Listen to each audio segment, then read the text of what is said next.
ᱟᱨ ᱡᱟᱦᱟᱸ ᱥᱟᱛᱟᱢ ᱠᱚᱠᱚ ᱯᱟᱲᱦᱟᱣ ᱛᱟᱵᱚᱱᱟ ᱩᱱᱠᱩ ᱦᱚᱸᱠᱚ ᱦᱮᱡ ᱡᱟᱣᱨᱟ ᱤᱫᱤᱜ ᱠᱟᱱᱟ ᱦᱟᱸᱜ ᱟᱨ ᱧᱮᱧᱮᱞᱤᱭᱟᱹ ᱦᱚᱸᱠᱚ ᱦᱮᱡ ᱡᱟᱣᱨᱟᱭᱮᱱ ᱛᱟᱵᱚᱱᱟ ᱟᱫᱚ ᱛᱮᱦᱮᱧᱟᱜ ᱠᱟᱹᱢᱤᱦᱚᱨᱟ ᱩᱲᱟᱹᱣ ᱟᱠᱷᱲᱟ ᱦᱤᱥᱟᱹᱵ ᱛᱮ ᱫᱟᱨᱟᱢ ᱫᱟᱜ ᱥᱮᱨᱮᱧ ᱵᱟᱠᱷᱨᱟ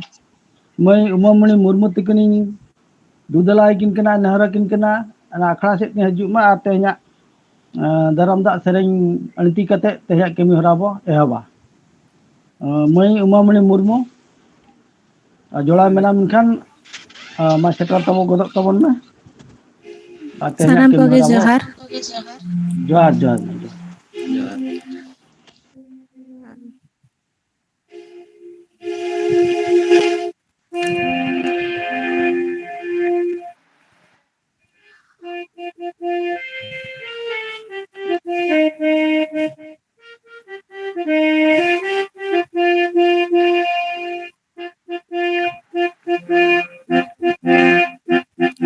ऑल में ना अतमा रण में ना अतमा धारो में ना अतमा धारो में ना अतमा अम्हो में ना धारो में ना अतमा धारो में ना अतमा अम्हो में ना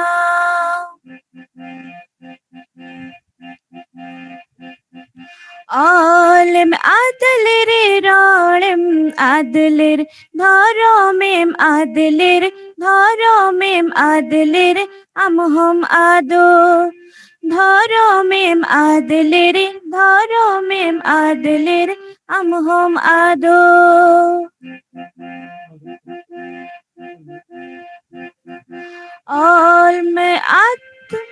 ऑल में ना अतमा रण में ना अतमा धारो में ना अतमा धारो में ना अतमा अम्हो में ना धारो में ना अतमा धारो में ना अतमा अम्हो में ना धारो में ना अतमा धारो में ना अतमा अम्हो में ना धारो में ना अतमा धारो में ना अतमा अम्हो में ना धारो में ना अतमा धारो में ना अतमा अम्हो में ना जहर ᱟᱹᱰᱤ ᱥᱟᱨᱦᱟᱣ ᱢᱟᱹᱭ ᱩᱢᱟᱢᱚᱬᱤ ᱢᱩᱨᱢᱩ ᱟᱹᱰᱤ ᱡᱟᱝᱟᱱ ᱠᱟᱛᱷᱟ ᱜᱮ ᱛᱮᱦᱮᱧᱟᱜ ᱥᱟᱛᱟᱢ ᱤᱫᱤ ᱠᱟᱛᱮ ᱮᱢ ᱥᱮᱨᱮᱧ ᱟᱸᱡᱚᱢᱟᱫ ᱵᱚᱱᱟ ᱟᱹᱰᱤ ᱞᱤᱴᱩᱨ ᱟᱲᱟᱝ ᱛᱮᱜᱮ ᱟᱹᱰᱤ ᱥᱟᱨᱦᱟᱣ ᱛᱟᱭᱚᱢ ᱛᱮ ᱟᱨ ᱵᱟᱨᱭᱟ ᱱᱟᱦᱟᱜ ᱥᱮᱨᱮᱧ ᱛᱟᱺᱜᱤᱨᱮ ᱟᱢᱟᱜ ᱚᱱᱟ ᱟᱲᱟᱝ ᱠᱷᱚᱱ ᱦᱟᱸᱜ ᱛᱟᱺᱜᱤᱨᱮ ᱛᱟᱦᱮᱱ ᱠᱟᱱᱟᱞᱮ ᱟᱥᱚᱜ ᱠᱟᱹᱱᱟᱹᱧ ᱟᱢ ᱦᱚᱸ ᱚᱱᱟ ᱠᱟᱹᱢᱤ ᱦᱚᱨᱟ ᱡᱚᱲᱟᱣ ᱛᱟᱦᱮᱸ ᱠᱚᱜᱼᱟ ᱱᱤᱛᱚᱜ ᱫᱚ ᱫᱟᱨᱟᱢ ᱫᱟᱜ ᱨᱚᱲ ᱟᱨ ᱵᱟᱝᱠᱷᱟन ᱛᱮᱦᱮᱧ ᱯᱮᱲᱟ ᱠᱚ ᱥᱮᱴᱮᱨ ᱟᱠᱟᱱ ᱩᱱᱠᱩᱣᱟᱜ ᱩᱯᱨᱩᱢ ᱞᱟᱹᱭ ᱥᱚᱫᱚᱨ ᱞᱟᱹᱜᱤᱫ ᱟᱵᱚ ᱟᱥᱚᱜᱼᱟ ᱩᱲᱤᱥᱥᱟ ᱵᱨᱟᱡᱽ ᱨᱤᱱᱤᱡ ᱥᱩᱛᱨᱮᱛ ᱢᱟᱱ ᱚᱨᱡᱩᱱ ᱢᱟᱨᱰᱤ ᱛᱟᱹᱠᱤᱱᱤᱧ ᱱᱮᱦᱚᱨᱮᱫ ᱠᱤᱱᱟ ᱟᱹᱠᱤᱱᱟᱜ ᱨᱚᱲ ᱠᱤᱱ ᱫᱚᱦᱚᱭᱟ ᱚᱨᱡᱩᱱ ᱢᱟᱨᱰᱤ ᱜᱚᱢᱠᱮ ᱡᱚᱦᱟᱨ ᱜᱮ ᱡᱚᱦᱟᱨ ᱜᱮ ᱛᱮᱦᱮᱧᱟᱜ ᱥᱤᱸᱜᱟᱹᱲ ᱵᱮᱲᱟ ᱨᱤᱱ ᱥᱟᱱᱛᱟᱲᱤ ᱮᱰᱩᱠᱮᱥᱚᱱ ᱤᱱ ᱮᱰᱩᱠᱮᱥᱚन ᱥᱟᱱᱛᱟᱲ ᱛᱮ उड़ीसा रे सेचेद जांगे दाराम और सलहे इदी काते जहां गालोच दोहो आकना जहां सेमिनार दोहो आकना ओना सेमिनार रिन पार्चेद गमके मानतान सरोज कुमार सोरेन पेड़ा रूप तिकिन सेटर कान ताबन मानतान रविंद्रनाथ मुर्मू और गालोचिया लेकाते को सेटर कान ताबन मानतान बालकराम बास्के मानतान बगई हासदा मानतानी जयंती माझी मानतानी पद्मश्री डॉक्टर दमयंती बेसरा और ओना सलाते हेज सेटर कान गुणमानान पेड़ा को जहां को आबुआ परसी दुलड़िया सावता दुलड़िया चिकी दुलड़िया देश दिसम पर जहां के सेटर कान ताबन जतो कोगे भारत जकात सानताड़ी अनलिया गावता उड़ीसा चांगा खन अड़ी रस्का सलेट गुणमानान जोहारिन चाल किया तेहेन नवा सिंगड़ अखड़ा रे सेमिनार लेकाते जहां दोहो आकना नितोगा साताम लेकाते जहां जहां दको मेना बार्निंग टॉपिक्स सरीते जहां अबो बन जांगे दाराम बन सामांगो कना ओना इदी काते ना चेल का सलहे हुई दाड़ेया ओना रे ᱚᱱᱟ ᱤᱫᱤ ᱠᱟᱛᱮ ᱜᱮ ᱛᱮᱦᱮᱧᱟᱜ ᱜᱟᱞᱚᱪ ᱫᱚ ᱠᱟᱱᱟ ᱵᱟᱹᱲᱛᱤ ᱠᱟᱭᱛᱮ ᱞᱟᱹᱭ ᱞᱮᱠᱟᱱᱚᱜᱼᱟ ᱡᱟᱦᱟᱱᱟᱜ उड़ीसा पनत रे आबुआ सानताड़ी रेना जहां चिकी जानाम लेना ओना दिसम रे जहां रे परसी सानताड़ी परसी इता एर लेना नोआ ओलोग रेया इता एर लेना सानताड़ी ते ओलोग रेना इता एर लेना मेनखान ओना पनत रेगे नितो सानताड़ी ते ओलोग रेया सिकनत ᱧᱟᱢᱚᱜ ᱨᱮᱭᱟᱜ ᱦᱚᱠ ᱚᱠᱟ ᱫᱷᱟᱹᱨᱤᱡ ᱟᱵᱚ ᱵᱚᱱ ᱧᱟᱢ ᱟᱠᱟᱜᱼᱟ ᱚᱱᱟ ᱛᱮᱦᱮᱧ ᱫᱚᱵᱚᱱ ᱥᱚᱜ ᱥᱮᱴᱮᱡᱟ ᱟᱨ ᱚᱱᱟ ᱚᱠᱟᱨᱮ ᱵᱚᱱ ᱡᱟᱸᱜᱮ ᱫᱟᱨᱟᱢ ᱟᱠᱟᱱᱟ ᱟᱨ ᱚᱱᱟ ᱨᱮᱱᱟᱜ ᱥᱚᱞᱦᱮ ᱪᱮᱫ ᱦᱩᱭ ᱫᱟᱲᱮᱭᱟᱜᱼᱟ ᱚᱱᱟ ᱠᱚ ᱤᱫᱤ ᱠᱟᱛᱮ ᱛᱮᱦᱮᱧᱟᱜ ᱜᱟᱞᱚᱪ ᱫᱚᱦᱚ ᱟᱠᱟᱱᱟ ᱡᱟᱦᱟᱸᱭ ᱠᱚ ᱛᱮᱦᱮᱧ ᱫᱚ ᱩᱱᱠᱩ ᱫᱚ ᱯᱟᱹᱨᱩᱠᱷᱤᱭᱟᱹ ᱠᱟᱱᱟ ᱠᱚ ᱡᱟᱦᱟᱸᱭ ᱠᱚᱫᱚ ᱚᱱᱟ ᱨᱮᱠᱚ ᱠᱟᱹᱢᱤ ᱠᱟᱱᱟ ᱡᱟᱦᱟᱸᱭ ᱫᱚ ᱥᱮᱪᱮᱫ ᱢᱟᱰᱣᱟ ᱨᱮ ᱢᱮᱱᱟᱜ ᱠᱚᱣᱟ उनको ठेन खन के तेहन दो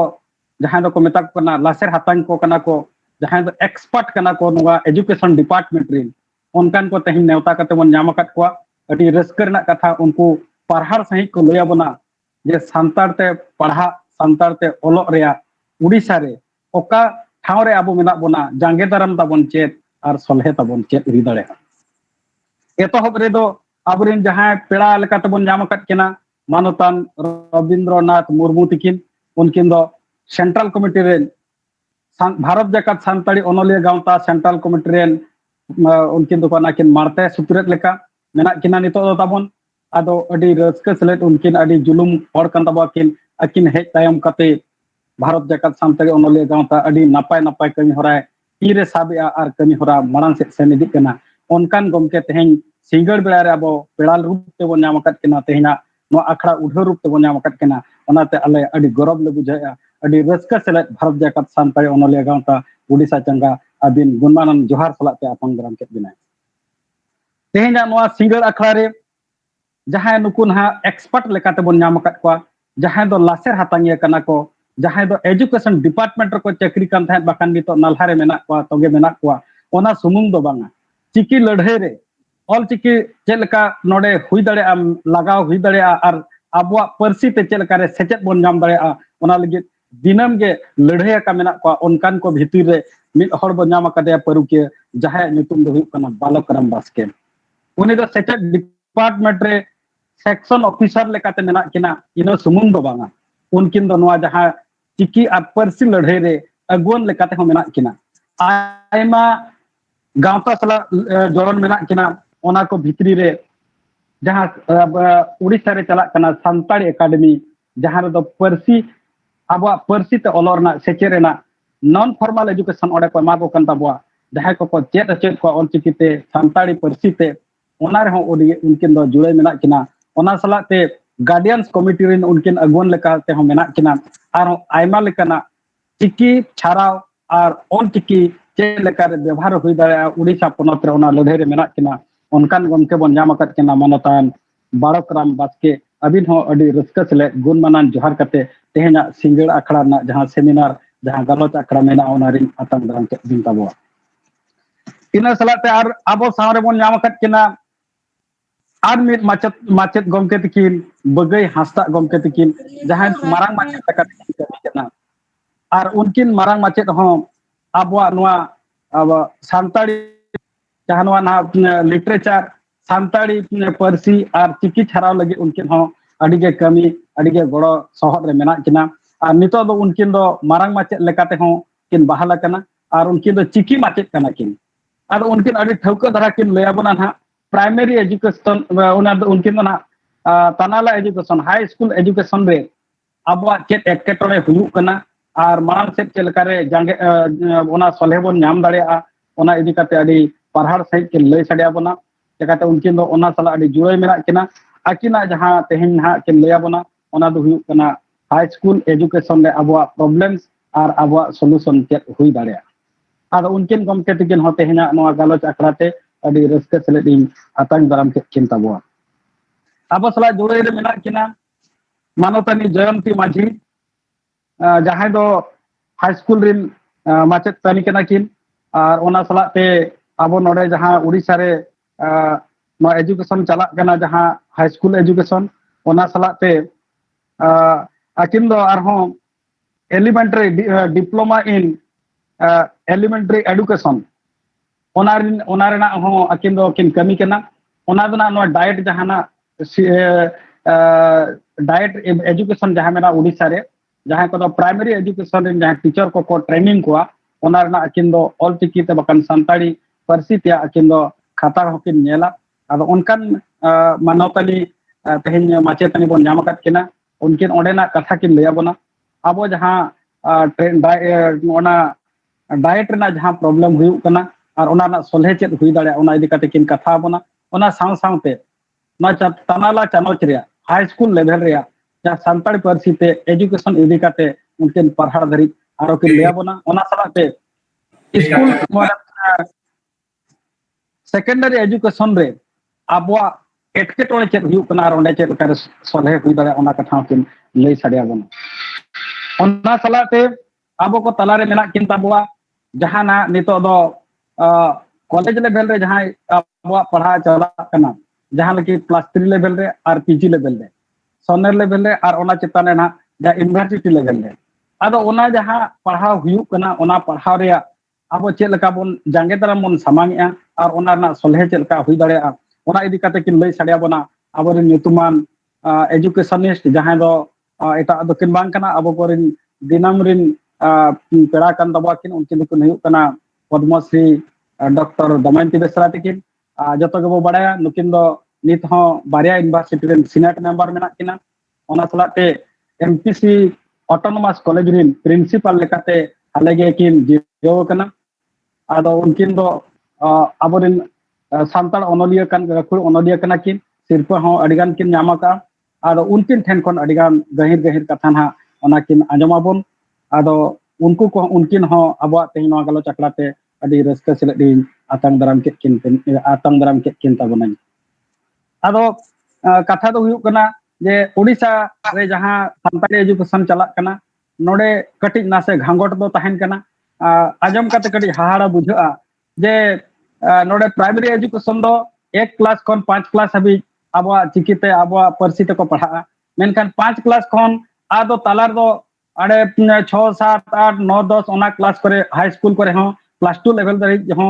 नोडे दो ऑल चिकिते से आबवा परसी ते पढ़ा ना आबो दो सुजोग बाबो नामिया नोडे ओंडे ना ताक हो बाबो नामिया ओना तायम ते हाने कॉलेज रे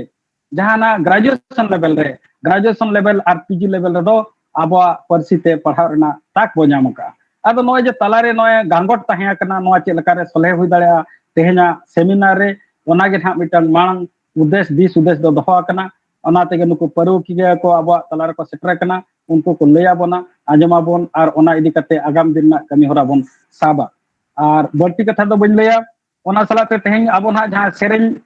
रस्कते ररते आबो किन आतांग दाराम केत बोना मनी मई उमामणि मुर्मू नई दो अड़ी सेरेन रुसिका कनाय अड़ीगान एल्बम करे हाय सेरेन का नई दो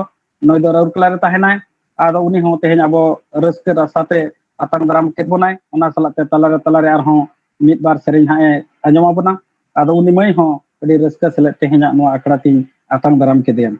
और मुचाद रे ना जहां अब जतो को किन सरहा बना मानतान गोपाल सोरेन उनकिन दो जगो सूत्र कना किन अब नो भारत जाकत संताली ओनोलिया गांवता उड़ीसा चंगारी उनकिन हो अड़ी रस्का सेले दिन आतांग दाराम के किन ताबवा ओना तायम ते जहां गे तेहेना नोआ गूगल मीट रे जहां को बन सेलेक्ट कना बर्ती काते रस्का बुझा जहां दो बारहे दिसम रे किन ताहेना मायना मुर्मू तकिन उनकिन हो अब सला किन जुड़े रे मेना किना अवश्य उनकिन दो तेहें दो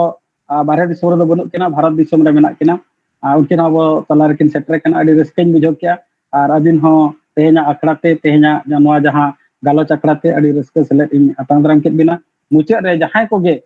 तेहें नोआ गूगल मीट रे जहां को बन मेन तरा का पेता बने हो जतो को गे रस्का सला तेहें भारत जाकत ओनोलिया गांवता उड़ीसा चंगा पाटा कुनै आतांग दाराम केत पेता बना और इना तेहें नितवा नोआ आतांग दाराम गलमरा दो नोडे मुचाद किया मा तबे आर्मी जका जतो को के अड़ी गुणमानन जोहार अड़ी साराव अर्जुन गो मडी गमके अड़ी पढ़ा साई तेन पेड़ा को आतांग दाराम को और पेड़ा को ऊपर हूँ लई के नितो दो आखड़ा सेन बा चला तो आखड़ा उड़ाव लगी अब तेन जहाँ पेड़ा मारे पेड़ा तब नेता के दिया भारत जाकत संता ओनोलिया गांवता तलमा कपिल रविंद्रनाथ मुर्मू तकिन ᱱᱩᱠᱤᱱᱟᱜ ᱠᱤᱱ ᱫᱩᱫᱟᱞᱟ ᱠᱤᱱ ᱠᱟ ᱱᱮᱦᱚᱨ ᱠᱤᱱ ᱠᱟᱱᱟ ᱟᱹᱠᱤᱱᱟᱜ ᱨᱚᱲ ᱠᱤᱱ ᱫᱚᱦᱚᱭᱟ ᱢᱟᱱ ᱨᱚᱵᱤᱱᱫᱨᱚᱱᱟᱛᱷ ᱢᱩᱨᱢᱩ ᱥᱟᱱᱟᱢ ᱠᱚ ᱡᱚᱦᱟᱨ ᱜᱮ ᱡᱚᱦᱟᱨ ᱜᱮ ᱡᱚᱦᱟर ᱜᱮ ᱛᱮᱦᱮᱧ ᱡᱟᱦᱟᱸ ᱟᱠᱷᱲᱟ ᱵᱚᱱ ᱥᱟᱯᱲᱟᱣ ᱠᱟᱜᱼᱟ ᱚᱱᱟ ᱫᱚ ᱦᱩᱭᱩᱜ ᱠᱟᱱᱟ ᱩᱲᱤᱥᱥᱟ ᱯᱚᱱᱚᱛ ᱨᱮ ᱥᱟᱱᱛᱟᱲᱤ ᱛᱮ ᱥᱮᱪᱮᱫ ᱡᱟᱸᱜᱮ ᱫᱟᱨᱟᱢ ᱟᱨ ᱥᱚᱞᱦᱮ ᱥᱟᱛᱟᱢ ᱤᱫᱤ ᱠᱟᱛᱮᱫ ᱡᱟᱦᱟᱸ ᱣᱮᱵᱞᱟᱭᱤᱱ ᱦᱚᱛᱮ te ᱥᱟᱯᱲᱟᱣ ᱟᱠᱟᱱᱟ ᱱᱚᱣᱟ ᱜᱩᱜल ᱢᱤᱴ ᱦᱚᱛᱮ te ᱟᱨ ᱱᱚᱣᱟ ᱨᱮᱱᱟᱝ ᱞᱟइव ᱦᱚᱸ ᱧᱮᱞᱚᱜ ᱠᱟᱱᱟ आइसोम मीडिया रे ᱱᱚᱣᱟ ᱡᱟᱦᱟᱸ भारत जाकात सान्ताड़ी ओनोलिया गावता उड़ीसा चंगा जहां सपड़ाव का सरीगे अड्डी लक्तियाना और अड्डी दामना सताम कना नोआ लगित आइसवा उड़ीसा पोनोत चंगा अड्डी आया आयमा सरहाव इन चालाय कना नोआ अखड़ा रिन पार्षद गोमके मानोतान सरोज कुमार सोरेन उड़ीसा चंगा रिन सूत्रे मानोतान अर्जुन मारंडी शांति अड्डी मानोतान गालोचिया पद्मश्री डॉक्टर दमयंती बेसरा जहां दो संताड़ी सेचेत मारांग बिरदगार और जेगेत बिरदगार थोकरे जांगे दाराम और सोल्हे बाबत कथाए दोहया अडिगान लक्तिरा कथा को लिया बोना सेचेत को लक्ति कना चेत को कमी चला कना नोआ को अडी पारहाड़ सही पोन बड़ाय जोंगा उना सावते अडी मानोतान गोमके शाताम सुदोर गालोचे लेकाते सेलेत अकान मानोतान बालकरन बास्के मानोतान बाघाई हासदा गालोचिया मनिक जयंती माझी सताम इदी कते नोडे पुस्टव सही ओड़े ओड़पात को गालोचा उना सावते जहां एहोब रे अडी रस्क और अडी सिबिल अड़ांगते सगुन दाराम केत बनाय मई उमारानी मुर्मू सावते नोआ आखड़ा रे ñeñeliya को जहां को सेलेत अकना अडी मानोतान गोमके को सनाम को सगुन जोहारिन चालापे कना नोआ दमान और अडी लक्तियाना शताम इदी कते सापड़ाव कना खड़ा सार को सगुन को मा ने हलीगे आइसवा आजा पेगे पुनाना शर्मा पुरो सेनेले आपे को गोड़ोते अडी नाय नापाय ते सत किया है उड़ीसा चंगा हो आजा जहां भारत जाकात सान्ताड़ी ओनोलिया गावता उड़ीसा चंगा आजा साहेत लाड़वाना कमी होरा को अडी नपाय ते कमी अगुई दे हिजुगान ओक्तोर हो उड़ीसा चंगा ठेन अडी आयमा कमी रेना गो भरिया हो एमोगोआ इन्या पतियो मेना सनाम कमी को नपाय ते सत इदी है दाराकान चांदो के साहित्य अकादमी साव जोपड़ाव कते गुरु गोमके पंडित रघुनाथ मुर्मू इदी कते बार महारी साहेत अखड़ा सपड़ाव रनांग मिटी प्रपोजल एमकना नोआ कमी हो भारत जाकात सान्ताड़ी ओनोलिया गावता उड़ीसा चंगा होते ते के सपड़ावा आ नोआ हो अडी नाइन नपाय ते के सतवा उनका इन्या पतियो मेना मा तबे खान नोआ अखड़ा उढ़ाव कमी होरा इदी कते इन पाटा खोन नोआ बार कथा नोडेगिन मुचादेदा सनाम को दोहराते जोहार अड़ी सारा मानवतान रविंद्रनाथ मुर्मू अबिना ना उद्गव रोड और तालमा कमिटी जहाँ कमी होरा को बिन लई सदरत बना आ तेज नोआ अखड़ा अबिना सड़म आड़ांग तबिन उड़ाव के तबना ओनाते अड़ी साराव नितो दो साताम सेट बो चला नितो तेज साताम पहलू मिना तबना प्राइमरी सेक्शन सान्ताड़ एजुकेशन इन प्राइमरी लेवल एतहब रे सान्ताड़ सेचेद और एटकेटने और सॉल्यूशन को चलका मेना को किन गपामा तबना मानतान बालकराम बास्के उनके परिचय तो ना बी ऑलरेडी अर्जुन गमके तकिन मेना किन अदो बालकराम बास्के गमके तकिन नेहरा किन कना और दुदला किन कना तेजा साताम किन एहब तबना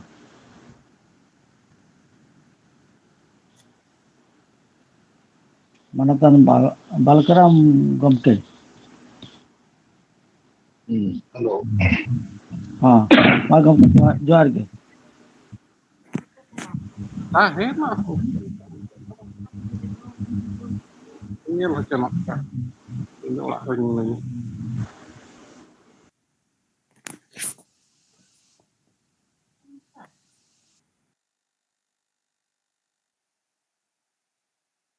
Balkaram Babu, bay anjam kan tabin rol ko.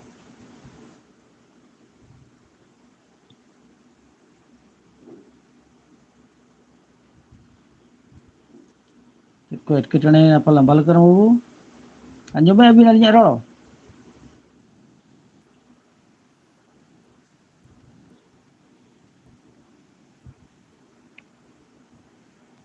Balakram bay anjamok kan tabina rol.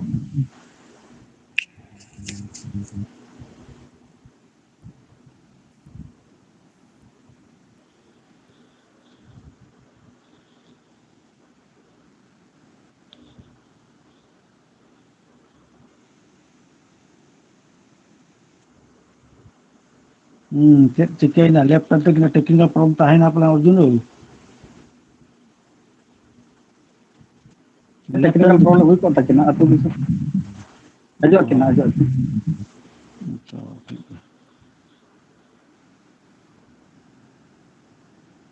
Itu technical problem hui ko takina.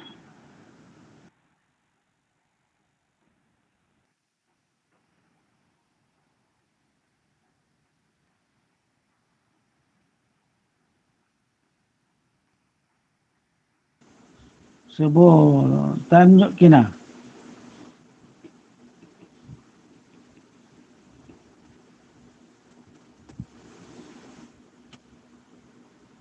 Karena begitu tu mana kina ko bo. Hoi, marang hatak kina bo, mungkin join lekhan abagau tekin time ki rola. Abi abu ron ho bakin anjam apalan. Balakaram muke. अच्छा ठीक है अब बाबू तंगी के जस्ती समय दो न बगे वो मांग हताड़े बालकराम गम का तिकिंग सेटर खान ओना टाइम ना बो रोड चंकिना नितो दो बगे हतात गमके अबिन दो हकना मारांग माचत कना बिन और अबिना सताम दो हकना Santali education in high school problem and solution मा तबे अबिना सताम दोहय बिन बगे Abin ni nahar bina adu dala abin kana abin akhra sem haju ar abina satam bin rola anjam abana bagi hadda gumke Nua webline reselat akan sanam gakul gomke ko sanam ko in pata kon laciki hul johar. ada video ba anje nyelok kan tabina bagi foto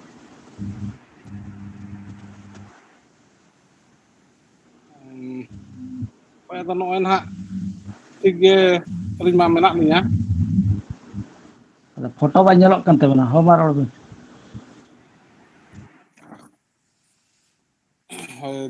Jahu ado tehnya noa galoch kami hora jaha doha kana noa dikate in pata kon aro doha te nuku sap mana kumut ko adi sarhain calaku kana ado jahu adi tatka matka in maha hupte nyok dharai nei noa satam idi kate marang macet ge ado in do huding birdagar ni marang macet kanai mendo primary level school ni marang macet kanai dulu salah rapor katen ha katakin badai cho kinnya mungkin abo jahay high school bakra gapal marare hunang satam kin chal lena ado mungkin ketne ko chet kepala tahe kan ini kata mungkin ha bakin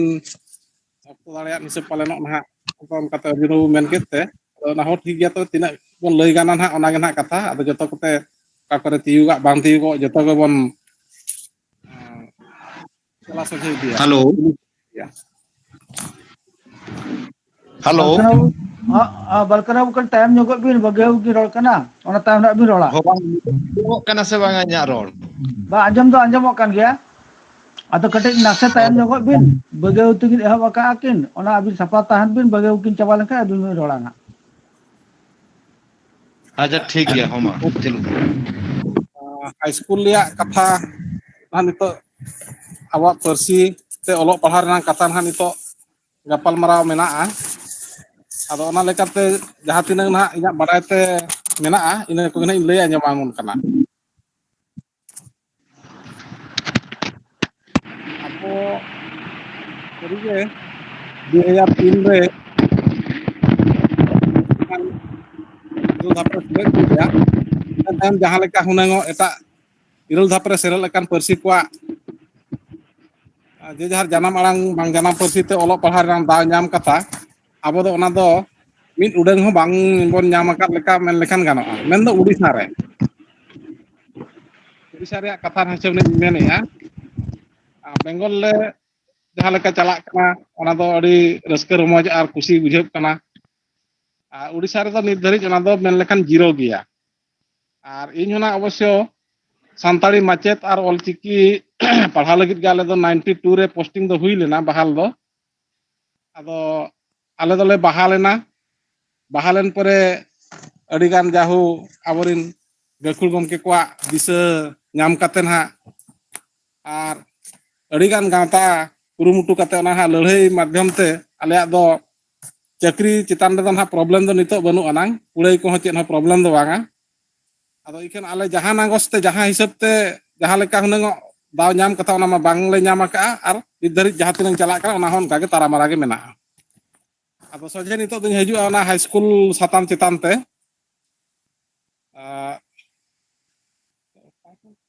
ape node noa mobile ha nase nase oka leka disturb kana mane bang do charge pale kom dhara geya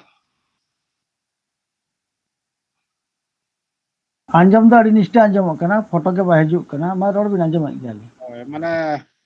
20-22% ge na charge mena ami ti argent henga nyok tahan idi kata ona charge ho bañ bag lena Ganoa. school liat do ha nito abo jahan chalak kana high school le do abo do hunang primary khon chalak high school khon +2 bakhan do hante degree course bakrate ado primary level liat do 1 khon 5 habit ge government pahta khon Odisha sarkar do ha textbook chapa kate ina rege muchet akana ar 6 7 8 ar pia class jaha tahen do ina pore hunang high school te hijua ado ona man ha okare thaket akana oka lekare thaket akana ar okare kare ganoa ona do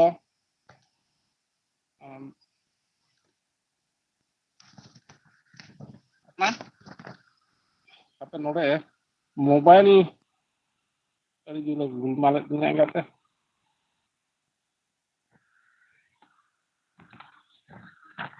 halo anjamok kana to ᱟᱸᱡᱚᱢᱚᱜ ᱠᱟᱱᱟ ᱠᱟᱹᱴᱤᱡ ᱪᱩᱞᱩᱝ ᱵᱟᱭ ᱦᱟᱱᱛᱮ ᱱᱟᱛᱮᱜ ᱠᱟᱱᱟ ᱯᱩᱨᱟᱹ ᱱᱤᱥᱴᱟᱹ ᱞᱮ ᱟᱸᱡᱚᱢᱮᱜᱼᱟ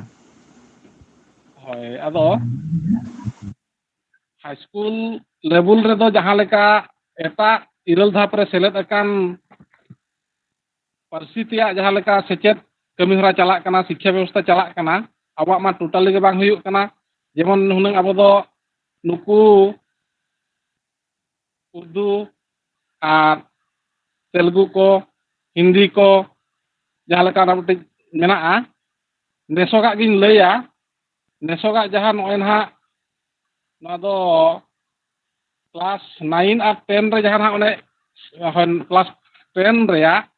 21-22 class 10 reya jahan meti na program pale bon jahan ko bon nyel ka ona na bhagi sahi nyel ma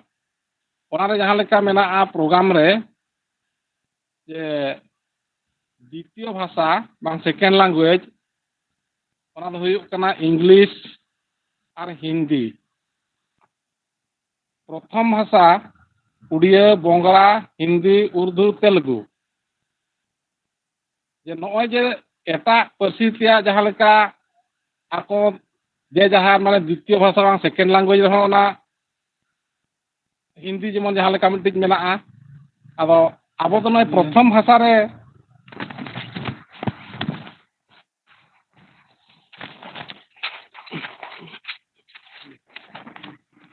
meeting kodo kudik kan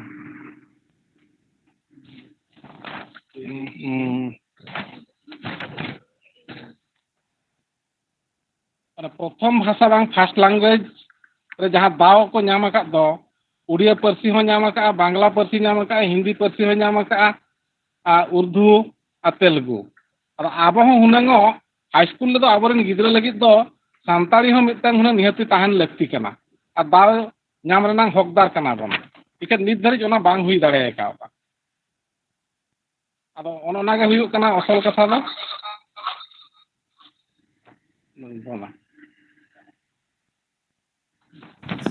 hape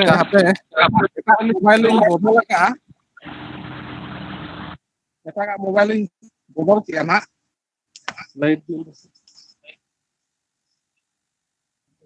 nuar ya तो मैंने हवा ये लोग कंदो देखम मैंने हवा देखम वीडियो ऑन वीडियो बघाय वो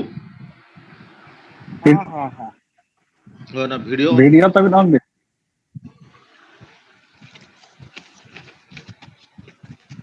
हेलो हाँ आंजमोग कना मा रोड दिन ओए अदो रोड तो आजम जे बाग वीडियो तो ऑन गया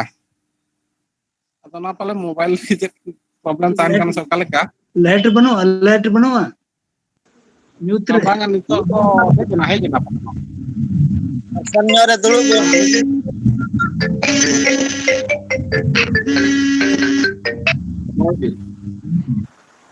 Yang ke Marsalnya ada dulu tuh.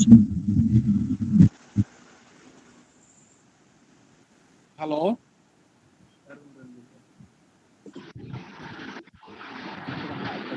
अपन नोडे कना या हो रोड आजम ada news Orang aja. orang aja maka hormon ठीक है हर तो बाबन नेपेल हो रोड बन अंजम मा अच्छा ठीक है. अच्छा मा रोड दिन ona nyepel bakara kali nasena gulmal nya okana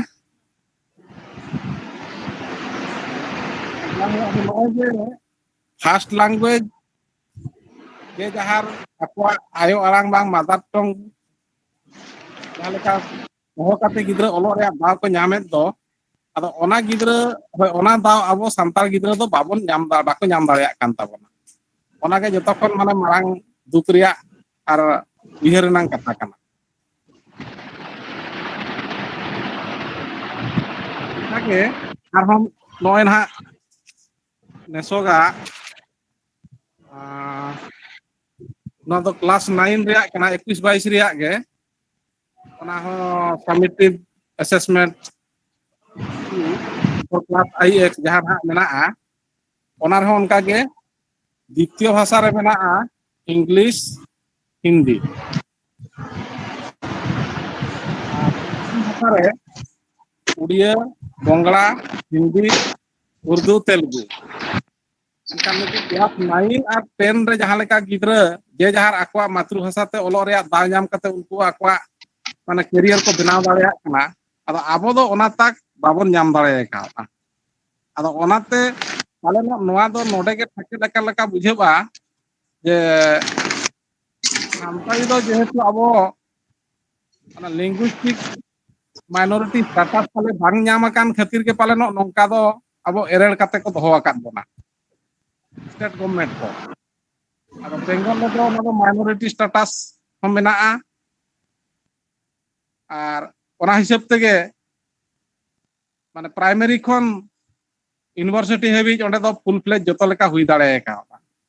ar Jharkhand state ho pale ona ge problem do menaa onde ho abo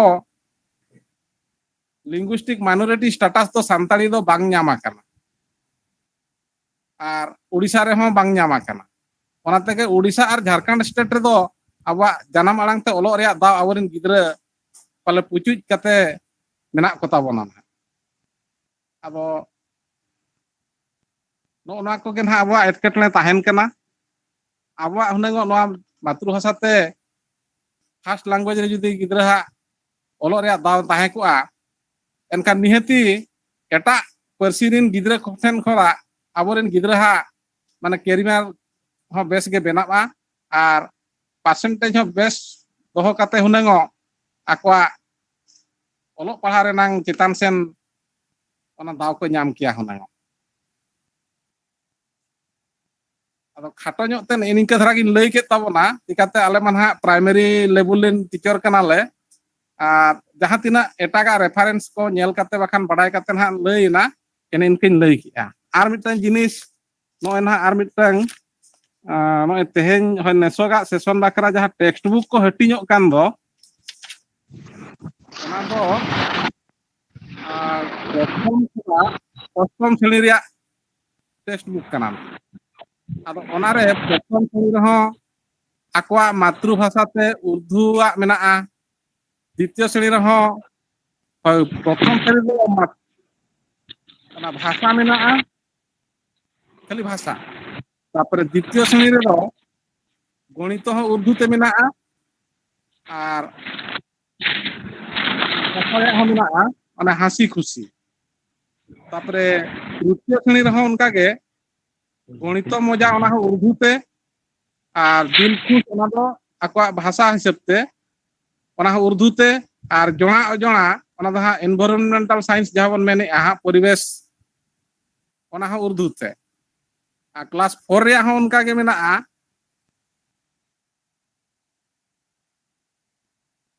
গণিত কুহু ক ᱚᱱᱟ ᱦᱚᱸ উর্দু মিডিয়াম তে ᱢᱮᱱᱟᱜᱼᱟ আর দিলখুশ ᱚᱱᱟ ᱫᱚ ল্যাঙ্গুয়েজ ᱠᱟᱱᱟ ᱚᱱᱟ ᱦᱚᱸ উর্দু মিডিয়াম তে ᱢᱮᱱᱟᱜᱼᱟ আর 5 ᱨᱮᱭᱟᱜ ᱦᱚᱸ 5 ᱨᱮᱫᱚ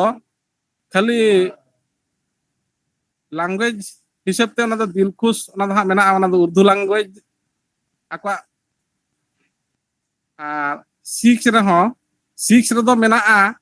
বিজ্ঞান হো উর্দু তে গণিত হো উর্দু তে ভূগোল হো উর্দু তে তারপরে ᱚᱱᱟ ᱵᱷᱟষᱟ ᱦᱚᱸ উর্দু তে আর ভাষা ᱨᱮᱫᱚ ᱚᱸᱰᱮ ᱫᱚ ᱯᱟᱹᱨᱥᱤ ᱵᱷᱟষᱟ ᱛᱮᱭᱟᱜ ᱦᱚᱸ ᱚᱸᱰᱮ ᱫᱚ ᱢᱮᱱᱟᱜᱼᱟ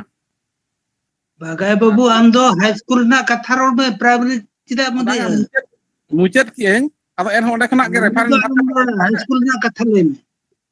ᱦᱳᱭ ᱟᱫᱚ ᱱᱚᱜᱼᱚ ᱱᱚᱝᱠᱟ ᱯᱨᱟᱭᱢᱟᱨᱤ ᱞᱮᱵᱮᱞ ᱨᱮ ᱡᱚᱛᱚ ফুল ᱯᱷᱞᱮᱡ ᱛᱟᱦᱮᱸ ᱠᱟᱛᱮᱱᱟ ᱜᱮ ᱟᱵᱚ ᱦᱟই ᱥᱠᱩᱞ ᱦᱚᱸ ᱥᱮᱴᱮᱨᱚᱜᱼᱟ আর ᱱᱚᱰᱮ কটক বোর্ড অফিস ᱦᱚᱸ ᱟᱵᱚ ᱚᱱᱟ ᱤᱫᱤ ᱠᱟᱛᱮ ᱛᱚᱱᱟ ᱠᱷᱚᱱᱟᱜ ᱪᱟᱞᱟᱣ ᱦᱩᱭ ᱞᱮᱱᱟ ᱩᱱᱠᱩ ᱟᱨᱫᱟᱥ ᱥᱟᱠᱟᱢ ᱮᱢᱮᱱᱟ ᱡᱮ ᱟᱞᱮ ᱦᱟই ᱥᱠᱩᱞ ᱜᱤᱫᱽᱨᱟᱹ ᱡᱮᱦᱮᱛᱩ ᱵᱟᱠᱚ ᱧᱟᱢᱮᱜᱼᱟ ᱱᱚᱣᱟ ᱡᱮᱡᱟᱨ ᱢᱟᱛᱨᱩᱵᱷᱟষᱟ তে ᱚᱞᱚᱜ ᱨᱮᱭᱟᱜ ᱫᱟᱣ ᱚᱱᱟ ᱠᱷᱟᱹᱛᱤᱨ তে उनको कॉलेज लेवल रे उनको को प्रॉब्लमᱚᱜ ᱠᱟᱱᱟ ᱟᱫᱚ ᱩᱱ ᱡᱚᱦᱚᱜ ᱩᱱᱠᱩ ᱠᱚ ᱞᱟᱹᱭ ᱞᱮᱜᱼᱟ ᱡᱮ 1 ᱠᱷᱚᱱ ᱠᱞᱟᱥ 8 ᱫᱷᱟᱹᱨᱤᱡ ᱡᱩᱫᱤ ᱥᱚᱨᱠᱟᱨᱮ ᱪᱟᱹᱞᱩ ᱠᱤᱜᱼᱟ ᱟᱞᱮ হাই স্কুল লেভেল ᱨᱮᱫᱚ ᱟᱯᱮ ᱢᱮᱢᱮᱱ ᱵᱟᱝ ᱦᱩᱭ ᱟᱯᱮᱭᱟ ᱚᱱᱮ ᱚᱱᱟ ᱪᱮᱫ ᱚᱱᱟ ᱨᱮ ᱴᱮᱠᱱᱤᱠᱟᱞ ᱯᱨᱚᱵᱞᱮᱢ ᱛᱟᱦᱮᱱ ᱠᱟᱱᱟ ᱟᱨ ᱚᱠᱟ ᱞᱮᱠᱟ ᱚᱱᱟ ᱫᱚ ᱟᱵᱚᱨᱤᱱ ᱜᱟᱹᱠᱷᱩᱲ ᱜᱚᱢᱠᱮ ᱠᱚᱴᱷᱮᱱ ᱱᱮᱦᱚᱨᱤᱧ ᱫᱚᱦᱚᱭᱮᱜᱼᱟ ᱟᱨ ᱚᱱᱟ ᱵᱟᱵᱚᱫ ᱛᱮᱦᱚᱸ ᱠᱟᱹᱴᱤᱡ ᱟᱵᱚ ᱠᱷᱚᱡ ᱛᱚᱞᱟᱥ ᱦᱟᱛᱟᱣ ᱠᱟᱛᱮ ᱚᱠᱟᱨᱮ ᱛᱷᱟᱠᱮᱫ ᱟᱠᱟᱱ ᱠᱷᱟᱹᱛᱤᱨ ᱵᱟᱠᱷᱟᱱ ᱚᱠᱟ ᱨᱮᱭᱟᱜ ᱠᱟᱹᱢᱤ ᱵᱟᱝ ᱯᱩᱨᱟᱹᱣ ᱟᱠᱟᱱ ᱠᱷᱟᱹᱛᱤᱨ ᱟᱵᱚ ᱦᱟই ᱥᱠᱩᱞ ᱨᱮ ᱵᱟᱝ ᱵᱚᱞᱚ ᱫᱟᱲᱮᱭᱟᱜ ᱠᱟᱱᱟ ᱟᱵᱚᱣᱟᱜ ᱢᱟᱛᱨᱩᱵᱷᱟষᱟ ᱨᱮᱭᱟᱜ ᱥᱟᱵᱡᱮক্ট ᱥᱟᱱᱛᱟᱲᱤ ᱥᱟᱵᱡᱮক্ট ᱱᱚᱣᱟ ᱫᱚ ᱤᱧ ᱱᱤᱡᱮ ᱦᱚᱸᱧ ᱪᱟᱞᱟᱣᱟ ᱵᱳর্ড ᱚᱯᱷᱤᱥ ᱚᱸᱰᱮᱱᱤᱡ ᱡᱟᱦᱟᱸ ᱱᱟᱦᱟᱜ ᱩᱱᱤ ᱛᱟᱦᱮᱸ ᱠᱟᱱᱟᱭ ᱟᱵᱚ ᱪᱤᱞᱤ ᱠᱚ ᱢᱮᱛᱟ ᱠᱟᱱᱟ ᱩᱱᱠᱩ ᱫᱚ ᱵᱳর্ড ᱚᱯᱷᱤᱥ ᱨᱮᱱ ᱫᱚ ᱩᱱᱠᱩ ᱢᱩᱠᱷᱤᱭᱟᱹ ᱫᱚ ᱯᱟᱞᱮ ᱥᱚᱵᱷᱟᱯᱚᱛᱤ ᱜᱮ ᱱᱟᱦᱟᱜ ᱤᱭᱟᱹ ᱛᱮᱢᱟ ᱠᱚ ᱢᱮᱱᱮᱜᱼᱟ ᱥᱮ ᱪᱮᱭᱟᱨᱢᱮᱱ ᱩᱱᱤ ᱫᱚ ᱵᱚᱱᱫᱚᱱᱟ ᱡᱮᱱᱟᱭ ᱛᱟᱦᱮᱸ ᱠᱟᱱᱟ ᱩᱱᱤ ᱱᱚᱣᱟ ᱡᱤᱱᱤᱥᱮ ᱞᱟᱹᱭ ᱞᱮᱜᱼᱟ ᱢᱟᱱᱮ ᱟᱯᱮ 1 ᱠᱷᱚᱱᱟᱜ 8 ᱦᱟᱹᱵᱤᱡ যেহেতু ওটা তো প্রাইমারি কোর্স কানা ওনা করাও হুইয়েন খান গে হাই স্কুল বাখরা বাং সেকেন্ডারি কোর্স বাখরা দো আপে বিনা মেন থেকে অটোমেটিক না দো বোর্ডে চালুয়া মেনতে না আদো নেনিকে ধারা গে তারামারা না কা করে লইতিউগা বাং লইতিউগা লই কে তাবনা আদো বর্তি ধারা বইন মেনিয়া মা আদো নিনা মেন কাতে গি তাহেন কানা মা সালাম কোগে জোহার ᱟᱹᱰᱤ ᱥᱟᱨᱦᱟᱣ ᱵᱟᱜᱟᱭ ᱵᱟᱹᱵᱩ ᱟᱵᱤᱱᱟᱜ ᱞᱮᱵᱮᱞ ᱨᱮᱭᱟᱜ ᱠᱟᱹᱦᱱᱤ ᱵᱤᱱ ᱞᱟᱹᱭ ᱠᱮᱜᱼᱟ ᱪᱮᱫ ᱠᱚ ᱮᱴᱠᱮᱴᱚᱬᱮ ᱢᱮᱱᱟᱜᱼᱟ ᱚᱱᱟ ᱨᱮᱭᱟᱜ ᱥᱚᱞᱦᱮ ᱵᱤᱱ ᱞᱟᱹᱭ ᱠᱮᱜᱼᱟ ᱱᱤᱛᱚᱜ ᱫᱚ ᱥᱟᱱᱛᱟᱲ ᱢᱚᱫᱽᱫᱷᱮ ᱛᱮᱜᱮ ᱫᱚᱦᱲᱟᱧ ᱱᱮᱦᱚᱨ ᱟᱹᱠᱤᱱ ᱠᱟᱱᱟ ᱟᱨ ᱨᱚᱲ ᱠᱤᱱ ᱫᱚᱦᱚᱭᱟ